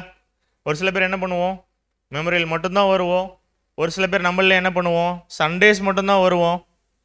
வீக் டேஸில் ஏதாவது யோசிப்போமா தேவனை பற்றியோ, இல்லை அவர்கிட்ட நம்ம பண்ணியிருக்க ஒப்பந்தத்தை பற்றியோ, இல்லை அவர் நமக்கு கொடுத்துருக்க இந்த ஒரு பரிசுத்த அழைப்பை பற்றியோ, அதனுடைய முக்கியத்துவத்தை பற்றியோ ஏதாவது நம்ம யோசிப்போமா அப்படின்னா யோசிக்கிறதே இல்லை. நம்மளும் என்ன பண்ணிடுறோம், ஒரு உலகத்தான் போல ஒரு உலக பிரகாரமான வாழ்க்கை. தூங்கி எந்திரிக்கிறோம், வேலைக்கு போகிறோம், சாப்பிட்றோம், அகெயின் தூங்கி எந்திரிக்கிறோம். நம்ம என்ன பண்ணுறோம், இப்படியே உலகத்தில் அதிக டைம் நம்ம ஸ்பெண்ட் பண்ணிடுறோம் அப்படின்னு சொல்லி பார்க்குறோம். இதே யோபில் வந்து ஒரு விஷயம் மிகவும் அருமையாக இருக்கும். நான் கரெக்டாக தான் ஓடுறேன்னா இல்லை நான் கரெக்டாக ஓடலையா அப்படிங்கிற ஒரு விஷயத்த யோபு வந்து ரொம்ப கிளியராக வந்து அங்கே ஹேண்டில் பண்ணுவார் அப்படின்னு சொல்லி பார்க்குறோம். யோபு 13:1-3. யோபு 13 வசனங்கள் 1-3 வரை. இதோ இவைகள் எல்லாவற்றையும் என் கண் கண்டு என் காது கேட்டு அறிந்திருக்கிறது. நீங்கள் அறிந்திருக்கிறதை நானும் அறிந்திருக்கிறேன். நான் உங்களுக்கு தாழ்ந்தவன் அல்ல. சர்வ வல்லவரோடே நான் பேசினால் நல்லது. தேவனோடே நியாயத்திற்காக வழக்காட விரும்புவேன். யோபு எப்படி சொல்றார் வசனத்துல? அவருடைய ஃப்ரெண்ட்ஸ் வந்து அவரை ரொம்ப கன்ஃபியூஸ் பண்ணுவாங்க, யோபினுடைய ஃப்ரெண்ட்ஸ் வந்து. ஆனால் அவர் என்ன பண்ணுவார் அப்படின்னா, அவங்களுக்கு ரிப்ளை கொடுக்கும் பொழுது, சர்வ வல்லவரோடே நான் பேசினால் நல்லது, தேவனோடே நியாயத்திற்காக வழக்காட விரும்புகிறேன் அப்படின்னு சொல்லி சொல்றார். அப்போ என்ன மீன் பண்றார் அப்படின்னா, அவர் யோசிக்கிறார், நம்ம போகிற பாத் கரெக்டாக இல்லையா, நம்மளை ரொம்ப கன்ஃபியூஸ் பண்ணுறாங்களே நம்மளுடைய லைஃப்பில், நான் சரியான ஒரு ஓட்டம் தான் ஓடுறேன்னா இல்லையாங்கிறத நான் யார்கிட்ட என்ன பண்ணிக்கிறேன், தேவன்கிட்ட நான் என்ன பண்ணிக்கிறேன், கிராஸ் செக் பண்ணிக்கிறேன் அப்படிங்கிறாரு. பண்ணிட்டு என்ன சொல்கிறார், அந்த நியாயத்திற்காக நான் என்ன பண்ணுறேன், வழக்காட விரும்புவேன் அப்படின்னு சொல்லி சொல்கிறார். என்ன பிரதர் இப்படி வசனம் இருக்கே, யோபு இந்த மாதிரி சொல்லியிருக்காரா அப்படிங்கும் பொழுது, அப்போ இது தேவனுடைய பார்வையில் எப்படி இருக்குது? இது யோபினுடைய ஆத்ம வருத்தம், இல்லைங்களா? அவர் என்ன சொல்கிறாரு, ரொம்ப போட்டு குழப்புறாங்க, நான் சரியாக தான் ஓடுறேனா இல்லையா, என்னுடைய கான்செக்ரேட்டட் லைஃப்பில் நான் கரெக்டாக தான் ரன் பண்ணுறேன்னா இல்லையாங்கிற ஒரு சிந்தனை நமக்கும் எப்படி வரும்? யோபு போல அடிக்கடி வரும் இல்லைங்களா? யாரோ ஒருத்தர் வந்து நம்மக்கிட்ட ஏதோ நீங்கள் பண்ணது தப்பு அப்படின்னு சொல்லிட்டா நமக்கு என்ன தோணும்? அடுத்த செகண்டே நம்ம என்ன பண்ணிட்டோம், ஏதோ ஒரு பெரிய தப்பு பண்ணிட்டோமோ, நம்ம பண்ணது சரியா இல்லையா அப்படின்னு யோசிப்போம். திரும்பியும் நம்ம திங்கிங் எதுக்குள்ளே போகும் அப்படின்னு பார்த்தீங்கன்னா நெகட்டிவாக, நான் கரெக்டாக தான் ஓடுறேன், நான் அதுக்கு ஃபிட்டா இல்லை, நான் ரொம்ப அன்ஃபிட்டா, நான் ஒருவேளை என்ன பண்ணிக்கலாம், நான் தகுதியே இல்லாதவன் நான் இந்த ஒரு ஓட்டத்துக்கு அப்படின்னு சொல்கிற ஒரு நெகட்டிவ் சிந்தனை நம்ம மைண்டுக்குள்ளே வரும் இல்லைங்களா? வரும்பொழுது யோபு என்ன சொல்கிறாரு? நான் யார்கிட்ட கிளாரிட்டி எடுத்துக்கிறேன்? தேவன்கிட்ட என்ன பண்ணுறேன்? கிளாரிட்டி எடுத்துக்கிறேன் அப்படிங்கிறாரு. தேவன் எப்படி யோபுக்கு வந்து ஒரு சர்டிஃபிகேட் கொடுக்குறாரு அப்படின்னு சொல்லி வாசிக்கலாம். யோபு 42:7. யோபு 42 அதிகாரம் 7 கர்த்தர் இந்த வார்த்தைகளை யோபோடே பேசின பின் கர்த்தர் தேமானியனான எலிப்பாசை நோக்கி, உன்மேலும் உன் 2 சிநேகிதர் மேலும் எனக்கு கோபம் மூளுகிறது. என் தாசனாகிய யோபு பேசினது போல் நீங்கள் என்னை குறித்து நிதானமாய் பேசவில்லை. அப்ப யோபு என்ன பண்ணல? ஓவராலாம் பேசல. அவருக்கு என்ன புரியல அப்படின்னா, நான் கரெக்டாக தான் ஓடுறேன், நான் என் வாழ்க்கை நான் கரெக்டாக ஓடலையா, என்ன எல்லாரும் இப்படி சுற்றி கிரிட்டிசைஸ் பண்ணுறாங்களே அப்படிங்கும் பொழுது அவர் என்ன பண்ணுறாரு? நான் தேவனோட நான் பேசி நான் தெரிஞ்சுக்கிறேன் அப்படிங்கிறாரு. 42 அதிகாரத்தில் தேவனே என்ன ஒரு வசனம் சொல்கிறார் அப்படின்னு சொல்லி பார்த்தீங்கன்னா, என் தாசனாகிய யோபு பேசினது போல் நீங்கள் என்னை குறித்து நிதானமாய் பேசவில்லை. அப்போ யார்கிட்ட தான் நம்மளால் ஒரு கிளாரிட்டி எடுக்க முடியும் நம்ம ஓட்டம் கரெக்டாக இல்லையான்னு? தேவன்கிட்ட தான் எடுக்க முடியும். நமக்கும் யோபுவை போல நமக்கும் நிறைய ஆத்ம வருத்தங்கள் வருமா வராதா நம்மளுடைய வாழ்க்கையில்? அடிக்கடி யோசிப்போம் இல்லையா? இவ்வளோ பெரிய ஒரு மிகப்பெரிய அழைப்புக்கு நான் பாத்திரவானாப்பா அப்படிங்கிற ஒரு கேள்வி நம்ம மனசுக்குள்ளே வருமா? இயேசு கிறிஸ்துனுடைய பாடுகள் அவ்வளோத்தையும் நம்ம பார்க்கும் பொழுது நமக்கு என்ன தோணும்? கால் தூசிக்கு நம்மளாம் சமானமே இல்லை. இப்பேற்பட்ட ஒரு குமாரன் ஒரு ஈடுபலியை கொடுத்துருக்கார் அப்படிங்கும் பொழுது எனக்கு ஒரு வாய்ப்பு கொடுத்துருக்கீங்களே தகப்பனே, என்னுடைய ஓட்டம் சரியானதா அப்படிங்கிற ஒரு ஆத்ம வருத்தம் நமக்குள்ள வருமா வராதுங்களா? நிச்சயம் வரும் இல்லைங்களா? ஸோ அதை என்ன பண்ணலாம் அப்படின்னு சொல்லி பார்த்தீங்கன்னா, நம்ம என்றைக்குமே ரொம்ப ஆராயக்கூடாது. இப்போ நல்லா யோசிச்சு பாருங்க, ஏன் யோபுக்கு இந்த மாதிரியான ஒரு சூழ்நிலை வந்தது? சாத்தான் வந்து என்ன பண்ணுறான்? நீங்கள் யோபுக்கு எல்லாத்தையுமே கொடுத்து வச்சுருக்கீங்க, அதனால் யோபு என்ன தான் பண்ணுவார்? இப்படி தான் பிஹேவ் பண்ணுவார். அதில் என்ன டவுட் இருக்குது? யோபு கிட்டேருந்து எல்லாத்தையும் எடுத்து பாருங்க, யோபு இதே மாதிரி பிஹேவ் பண்ணுறாரா அப்படிங்கிற ஒரு டீலிங், அப்படிங்கிற ஒரு கான்வர்சேஷன் யாருக்கும் நடக்குது? தேவன்கிட்ட சாத்தான் முறையிடுறான் இல்லைங்களா? நீங்கள் எனக்கு அனுமதி கொடுங்க, நான் டெஸ்ட் பண்ணுறேன். என்ன பண்ணிடுவார் யோபு? விழுந்துருவார் அப்படின்னு. இந்த பின்னாடி நடக்கக்கூடிய இவ்வளோ விஷயங்களில் தேவன் யோபு மேலே எவ்வளோ விசுவாசம் வைக்கிறாருன்னு யோசிச்சு பாருங்க. நீ கேட்குறியா, நீ என்ன பண்ணுமோ அதை பண்ணு, சரியா? யோபு என்ன பண்ணுவான்? அதில் கம்ப்ளீட்டாக ஃபேமாக இருப்பான் அப்படிங்கிற ஒரு பிலீஃப் யாருக்கு இருந்திருக்கு? தேவனுக்கு இருந்திருக்கு. சாத்தான் தேவன்கிட்ட கேட்டு அவனை சோதிக்க போகிறார் யோபு அப்படிங்கிற விஷயம் யோபுக்கு தெரியுமா? இனிஷியலாக தெரியாது இல்லைங்களா? அதே போல தான் நம்முடைய வாழ்க்கையும். நம்ம அடிக்கடி யோசிப்போம் இல்லையா, நான் கரெக்டான ஒரு ஓட்டத்தை தான் ஓடுறேன்னா நான் பண்ணுறது சரியா தப்பா அப்படின்னு யோசிக்கும் பொழுது நமக்கு தெரியாது பின்னாடி தேவன் என்ன ஒரு பிளான்ஸ் வச்சிருக்காரு, எதுக்காக நம்முடைய வாழ்க்கையில் சில கடினமான சூழ்நிலைகளை வந்து அனுமதிக்கிறார் அப்படின்னு நமக்கு தெரியாது. நம்ம எப்போதும் என்ன நினச்சிடக்கூடாது அப்படின்னா, சரியாக தான் நான் ஓடுறேன்னா அப்படிங்கிற ஒரு வருத்தத்தையே நெகட்டிவாக எடுத்துக்க கூடாது. அந்த வருத்தம் வர்றது நல்லது தான், ஆனால் என்ன பண்ணணும்? அடுத்தது யோபு மாதிரி ஸ்ட்ராங்காக ஓடிடணும். யார்கிட்ட கேட்கலாம் நம்ம ஓட்டம் சரியா இல்லையான்னு? தேவன்கிட்ட தான் கேட்கணும். அன்புக்குரிய சகோதர சகோதரிகளே, இது ஒரு வகையான ஆத்ம வருத்தம் அப்படின்னு சொல்லி பார்க்குறோம். அப்போ இன்னும் ஒரே ஒரு ஆத்ம வருத்தம் இருக்குது. என்ன அப்படின்னு சொல்லி பார்த்தீங்கன்னா, அதை யார் எழுதுறா அப்படின்னா அப்போஸ்தலனாகிய பவுலே எழுதுறார் அப்படின்னு சொல்லி பார்க்குறோம். 2 கொரிந்தியர் 11 அதிகாரம் 28 அப்போ இது என்ன அப்படிங்கிறத நான் சொல்லிடுறேன். என்ன ஆத்ம வருத்தம் அப்படின்னா, சத்தியத்தில் ஓடக்கூடிய நமக்கு நம்முடைய சகோதர சகோதரிகள் மேலே இருக்கக்கூடிய ரெஸ்பான்சிபிலிட்டிஸ் இருக்கு இல்லையா, அதை நினைத்து நமக்கு சில ஆத்ம வருத்தங்கள் வரும் அப்படின்னு சொல்லி நம்முடைய மூத்த சகோதரர் எழுதுறார். வாசிக்கலாம். 2 கொரிந்தியர் அதிகாரம் 11 இவை முதலானவைகளை அல்லாமல் எல்லா சபைகளை குறித்தும் உண்டாயிருக்கிற கவலை என்னை நாள்தோறும் நெருக்குகிறது. யார் எழுதுறாரு இந்த வசனத்தை? பவுல் எழுதுறாரு. என்ன கவலை அவரை நெருக்குதான்? சபைகளை குறித்து இல்லைங்களா? தன்னுடைய சுய ரட்சிப்பை மட்டும் பவுல் ஃபோக்கஸ் பண்ணியிருந்தாருன்னா இன்னுமே சீக்கிரமா என்ன பண்ணியிருப்பாரு? ஓட்டத்தை முடிச்சிருப்பார் இல்லைங்களா? ஆனால் பவுல் அப்படிதான் யோசிச்சாரா, நான் மட்டும் சபையாகணும் அப்படின்னு? அவருடைய சித்தத்தை செய்கிறாரு, அநேக சபைகளை வந்து ஏற்படுத்துறாரு. ஆனால் அந்த சபையில் ஒரு பிரச்சனை அப்படின்னு வரும்பொழுது யாரால் அதை தாங்கிக்க முடியல? பவுலால் தாங்கிக்க முடியல. அதான் ரொம்ப கிளியராக எழுதுறாரு, எல்லா சபைகளை குறித்தும் உண்டாயிருக்கிற கவலை என்னை நாள்தோறும் நெருக்குகிறது அப்படின்னு சொல்லி எழுதுறார். ஏன் அப்படின்னா இவர் என்னைக்குமே அவருடைய சுயரட்சிப்பை மட்டும் ஃபோக்கஸ் பண்ணல இல்லைங்களா. அந்த உதாரணத்துக்கு என்ன சொல்லி பார்க்கணும் அப்படின்னா, இஸ்ரேல் ஜனங்களை பற்றி நிறையா விஷயங்கள் வந்து சொல்கிறாரு. ஆனால் இஸ்ரேல் மக்கள் என்ன பண்ணல, தேவனுடைய சத்தியத்தை, அவருடைய குமாரனை வந்து என்ன பண்ணல, அவங்க நிறைய பேர் அக்செப்ட் பண்ணிக்கல. இதை யோசிக்கும் பொழுது பவுல் வந்து ரொம்ப கஷ்டப்படுறாரு. அதே நேரத்தில் அவர் ஸ்தாபித்த சபைகள்லையும் பிரச்சனைகள் உருவாகும் பொழுது பவுலால் என்ன பண்ணிக்க முடியல அப்படின்னா, அந்த கவலையிலேருந்து அந்த திங்கிங் அவர் அந்த அந்த ஒரு நெருக்கத்துக்குள்ளேயே இருக்கார். இப்படிப்பட்ட ஒரு ஆத்ம வருத்தம் பவுலுக்கு மட்டும்தான் இருக்குமா அப்படின்னு கேட்டிங்கன்னா, பவுல் மாதிரி ஓடக்கூடிய நமக்கு என்ன இருக்கும், இதே மாதிரி ஆத்ம வருத்தம் இருக்கும். அது எப்படி இருக்கும் அப்படின்னு சொல்லி பார்த்தீங்கன்னா, நம்மளும் பவுல் மாதிரி நம்முடைய சுயரட்சிப்புக்காக நம்ம நினச்சிருந்தா ஓடி இருக்கலாம். ஆனால் பவுல் மாதிரி நம்ம ஓடணும் இல்லைங்களா. அப்போ நம்மளும் எப்படி தான் ஓடுவோம், நான் மட்டும் சபை வகுப்பராகணும் அப்படின்னு சொல்லிட்டு ஒரு எண்ணத்தில் ஓடுவோமா நம்ம ஸ்டூடா. நான் என்னை காப்பாற்றிக்கிறேன்ப்பா, யார் எப்படி போனா எனக்கு என்ன கவலை அப்படிங்கிற ஒரு எண்ணத்தில் நம்ம ஓடுவோமா, இல்லை இல்லைங்களா. அப்போ நம்ம என்ன தான் பண்ணணும், நம்மளும் சபை வகுப்பராக மாறணும்.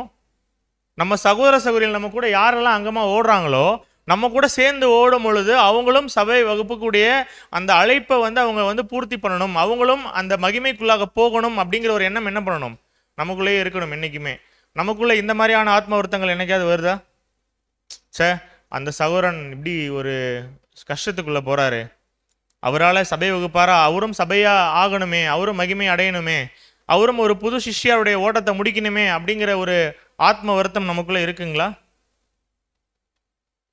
இருக்குங்களா இல்லைங்களா, இல்லைங்களா. சுத்தமா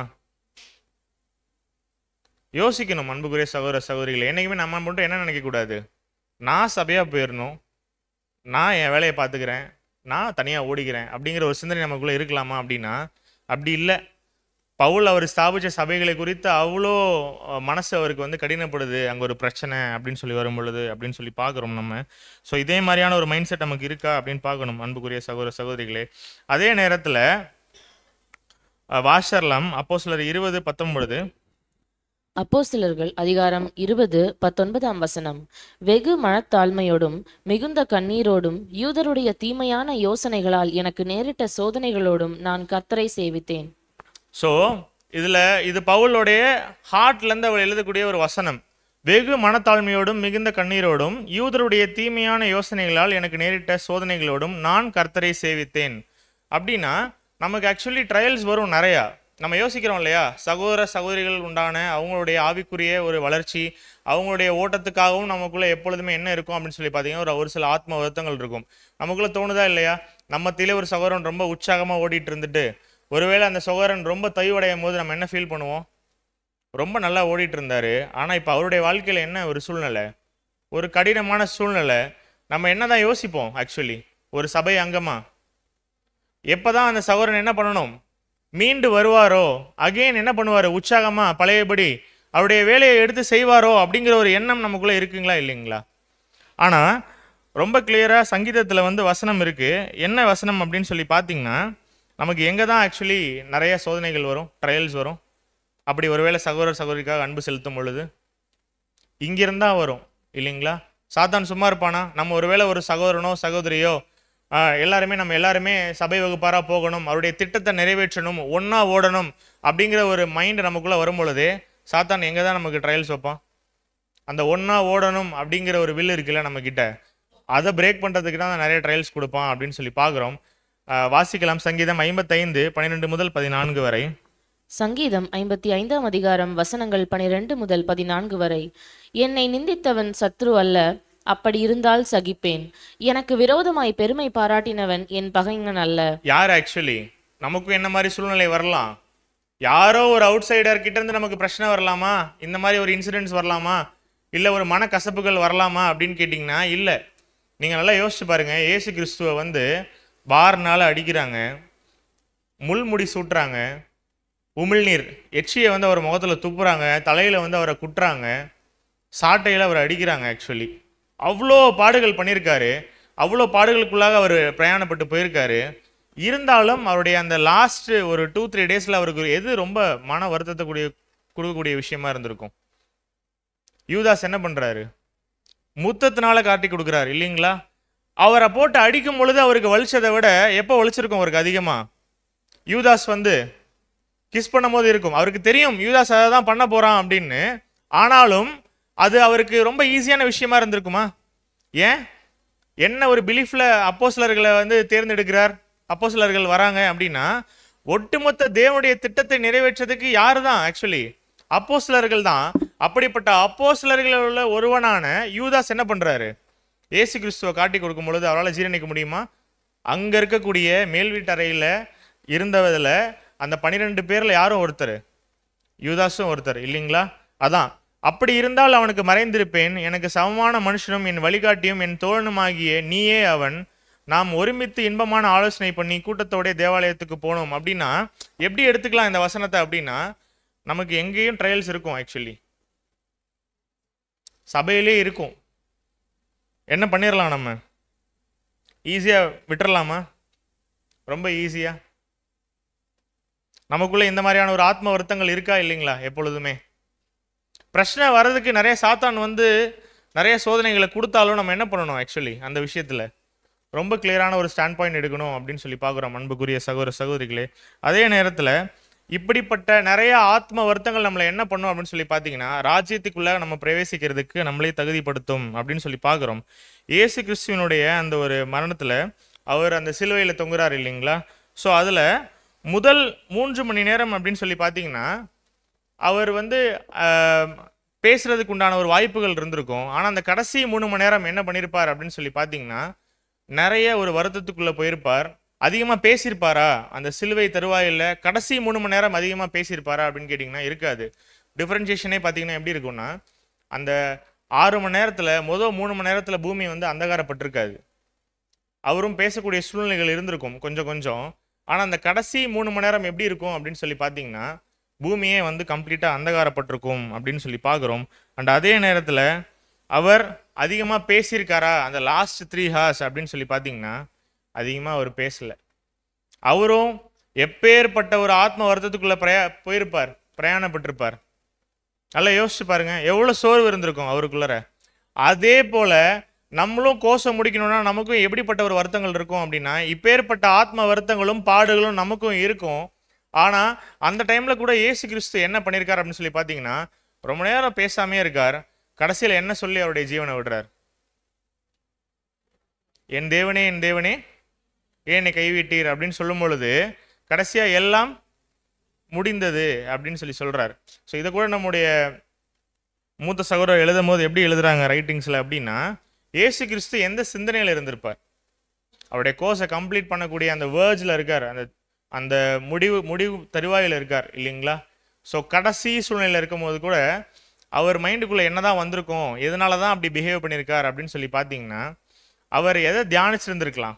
அவர் மைண்டுக்குள்ளே என்ன ஒரு சங்கீதம் வந்திருக்கலாம் அப்படின்னா 22ஆம் சங்கீதம் வந்திருக்கலாம் அப்படின்னு சொல்லி எழுதுறாங்க. எப்படின்னா அவர் அந்த லாஸ்ட் 3 ஹார்ஸில் என்ன பண்ணலை? இயேசு கிறிஸ்து அதிகமாக பேசலை இல்லைங்களா? ஆனால் அவர் பேசின விஷயம் என்ன? என் தேவனே ஏன் என்னை கைவிட்டீர் அப்படின்னு. வாசிக்கலாம் சங்கீதம் 22 1 மற்றும் 31. சங்கீதம் 22ஆம் முதலாம் அதிகாரம் வசனம் and கடைசி வசனம் 22ஆம் அதிகாரத்தில் வசனங்கள் 1 மற்றும் 31. என் தேவனே ஏன் என்னை கைவிட்டீர்?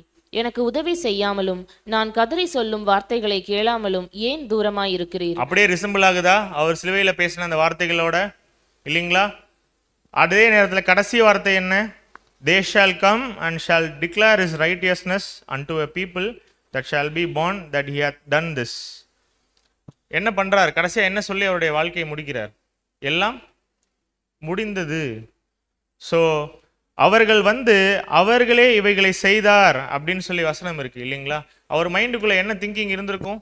எதனால அந்த கடைசி 3 மணி நேரம் ரொம்ப அமைதியா இருக்கார் அப்படின்னா அநேக ஆத்ம வருத்தத்துக்குள்ள அவர் பிரயாணப்பட்டு போகிறார். அவருடைய அந்த 3.5 வருட காலப்பகுதியே எப்படி தான் இருக்கு அப்படின்னு சொல்லி பார்த்தீங்கன்னா அநேக விதமான சோர்வுகள், அநேக விதமான கஷ்டங்கள், உபத்திரவங்கள், பாடுகளுக்குள்ள கலந்து போகிறார். ஆனால் ஒரு வார்த்தை ரொம்ப கிளியராக சொல்றார் அன்புக்குரிய சகோதர சகோதரிகளே. என்னதான் சொல்றார் அப்படின்னா நீங்கள் இப்போ எப்படி தான் என் கூட பானம் பண்ணுறீங்க அப்படின்னா பாடுகள் நிறைந்த ஒரு பாத்திரத்தில் தான் நீங்கள் என்ன பண்ணுறீங்க? பானம் பண்ணுறீங்க. ஆனால் ஒன்று கிளியராக சொல்கிறார், நம்ம இன்னைக்கு சாயங்காலம் அந்த நினைவு கூறுதலில் நம்ம பங்கு பெற போகிறோம். அப்போ நம்மக்கிட்ட ஒரு அஷூரன்ஸாக கொடுக்குற விஷயம் என்ன அப்படின்னா, ஆத்ம வருத்தங்கள் இருக்கும். உங்களுக்கு ஆத்ம வருத்தங்கள் நிறைய விஷயங்கள் வரும், நிறைய சோதனைகள் வரும், நிறைய பிரச்சனைகள் வரும். அதெல்லாம் நினச்சி என்ன பண்ணிடாதீங்க, பின்வாங்கி போயிடாதீங்க.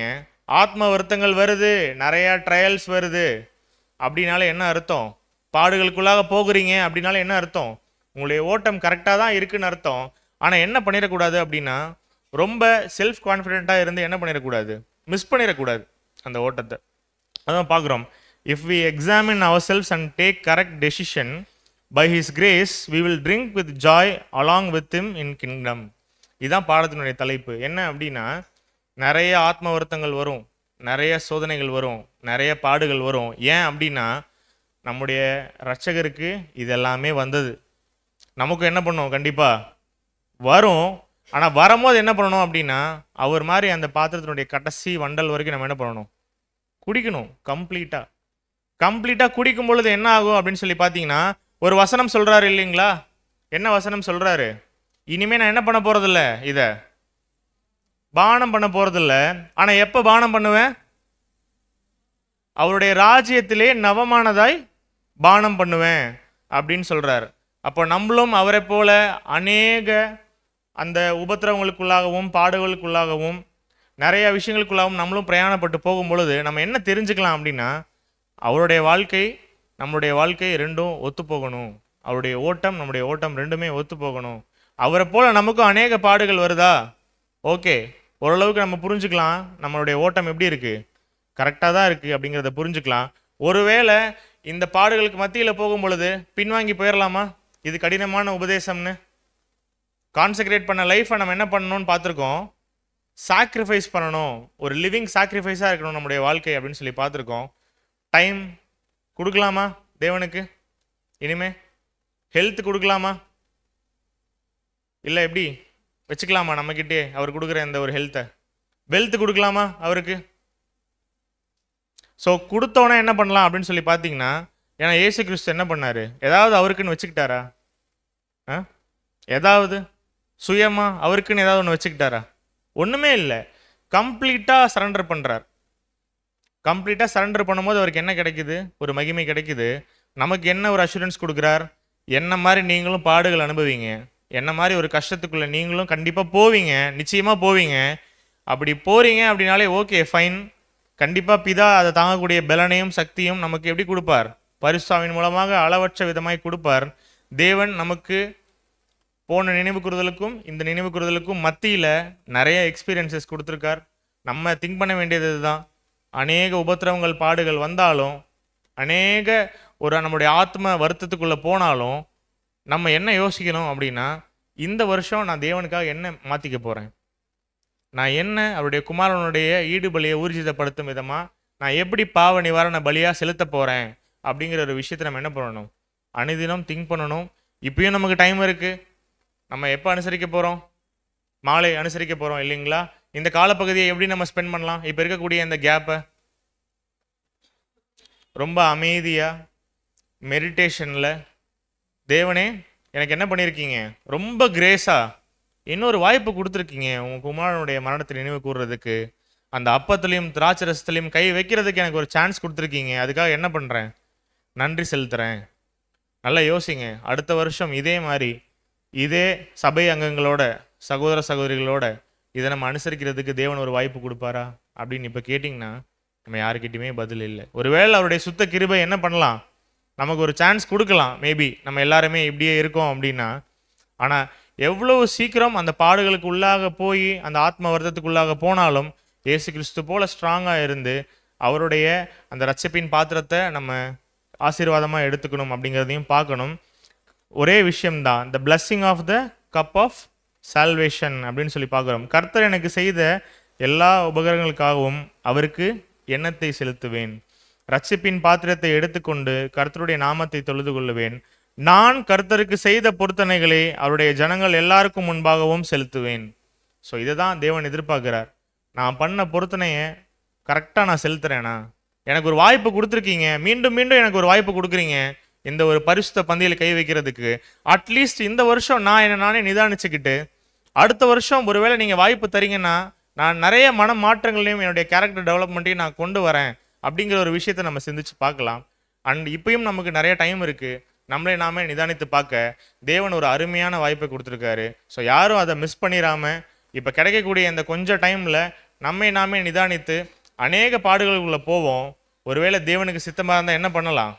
அவருடைய ராஜ்யத்தில் சபை வகுப்பாராகி மகிமைக்குள்ளாக போய் நம்ம என்ன பண்ணலாம்? ஆக்சுவலி நவமானதாய் அவருடைய கூட பானம் பண்ணலாம். ஸோ நாம் நவமானதாய் ராஜ்யத்திலே அவருடைய கூட பானம் பண்ண தேவன் தாமே நமக்கு கிருபை அளிப்பாராக.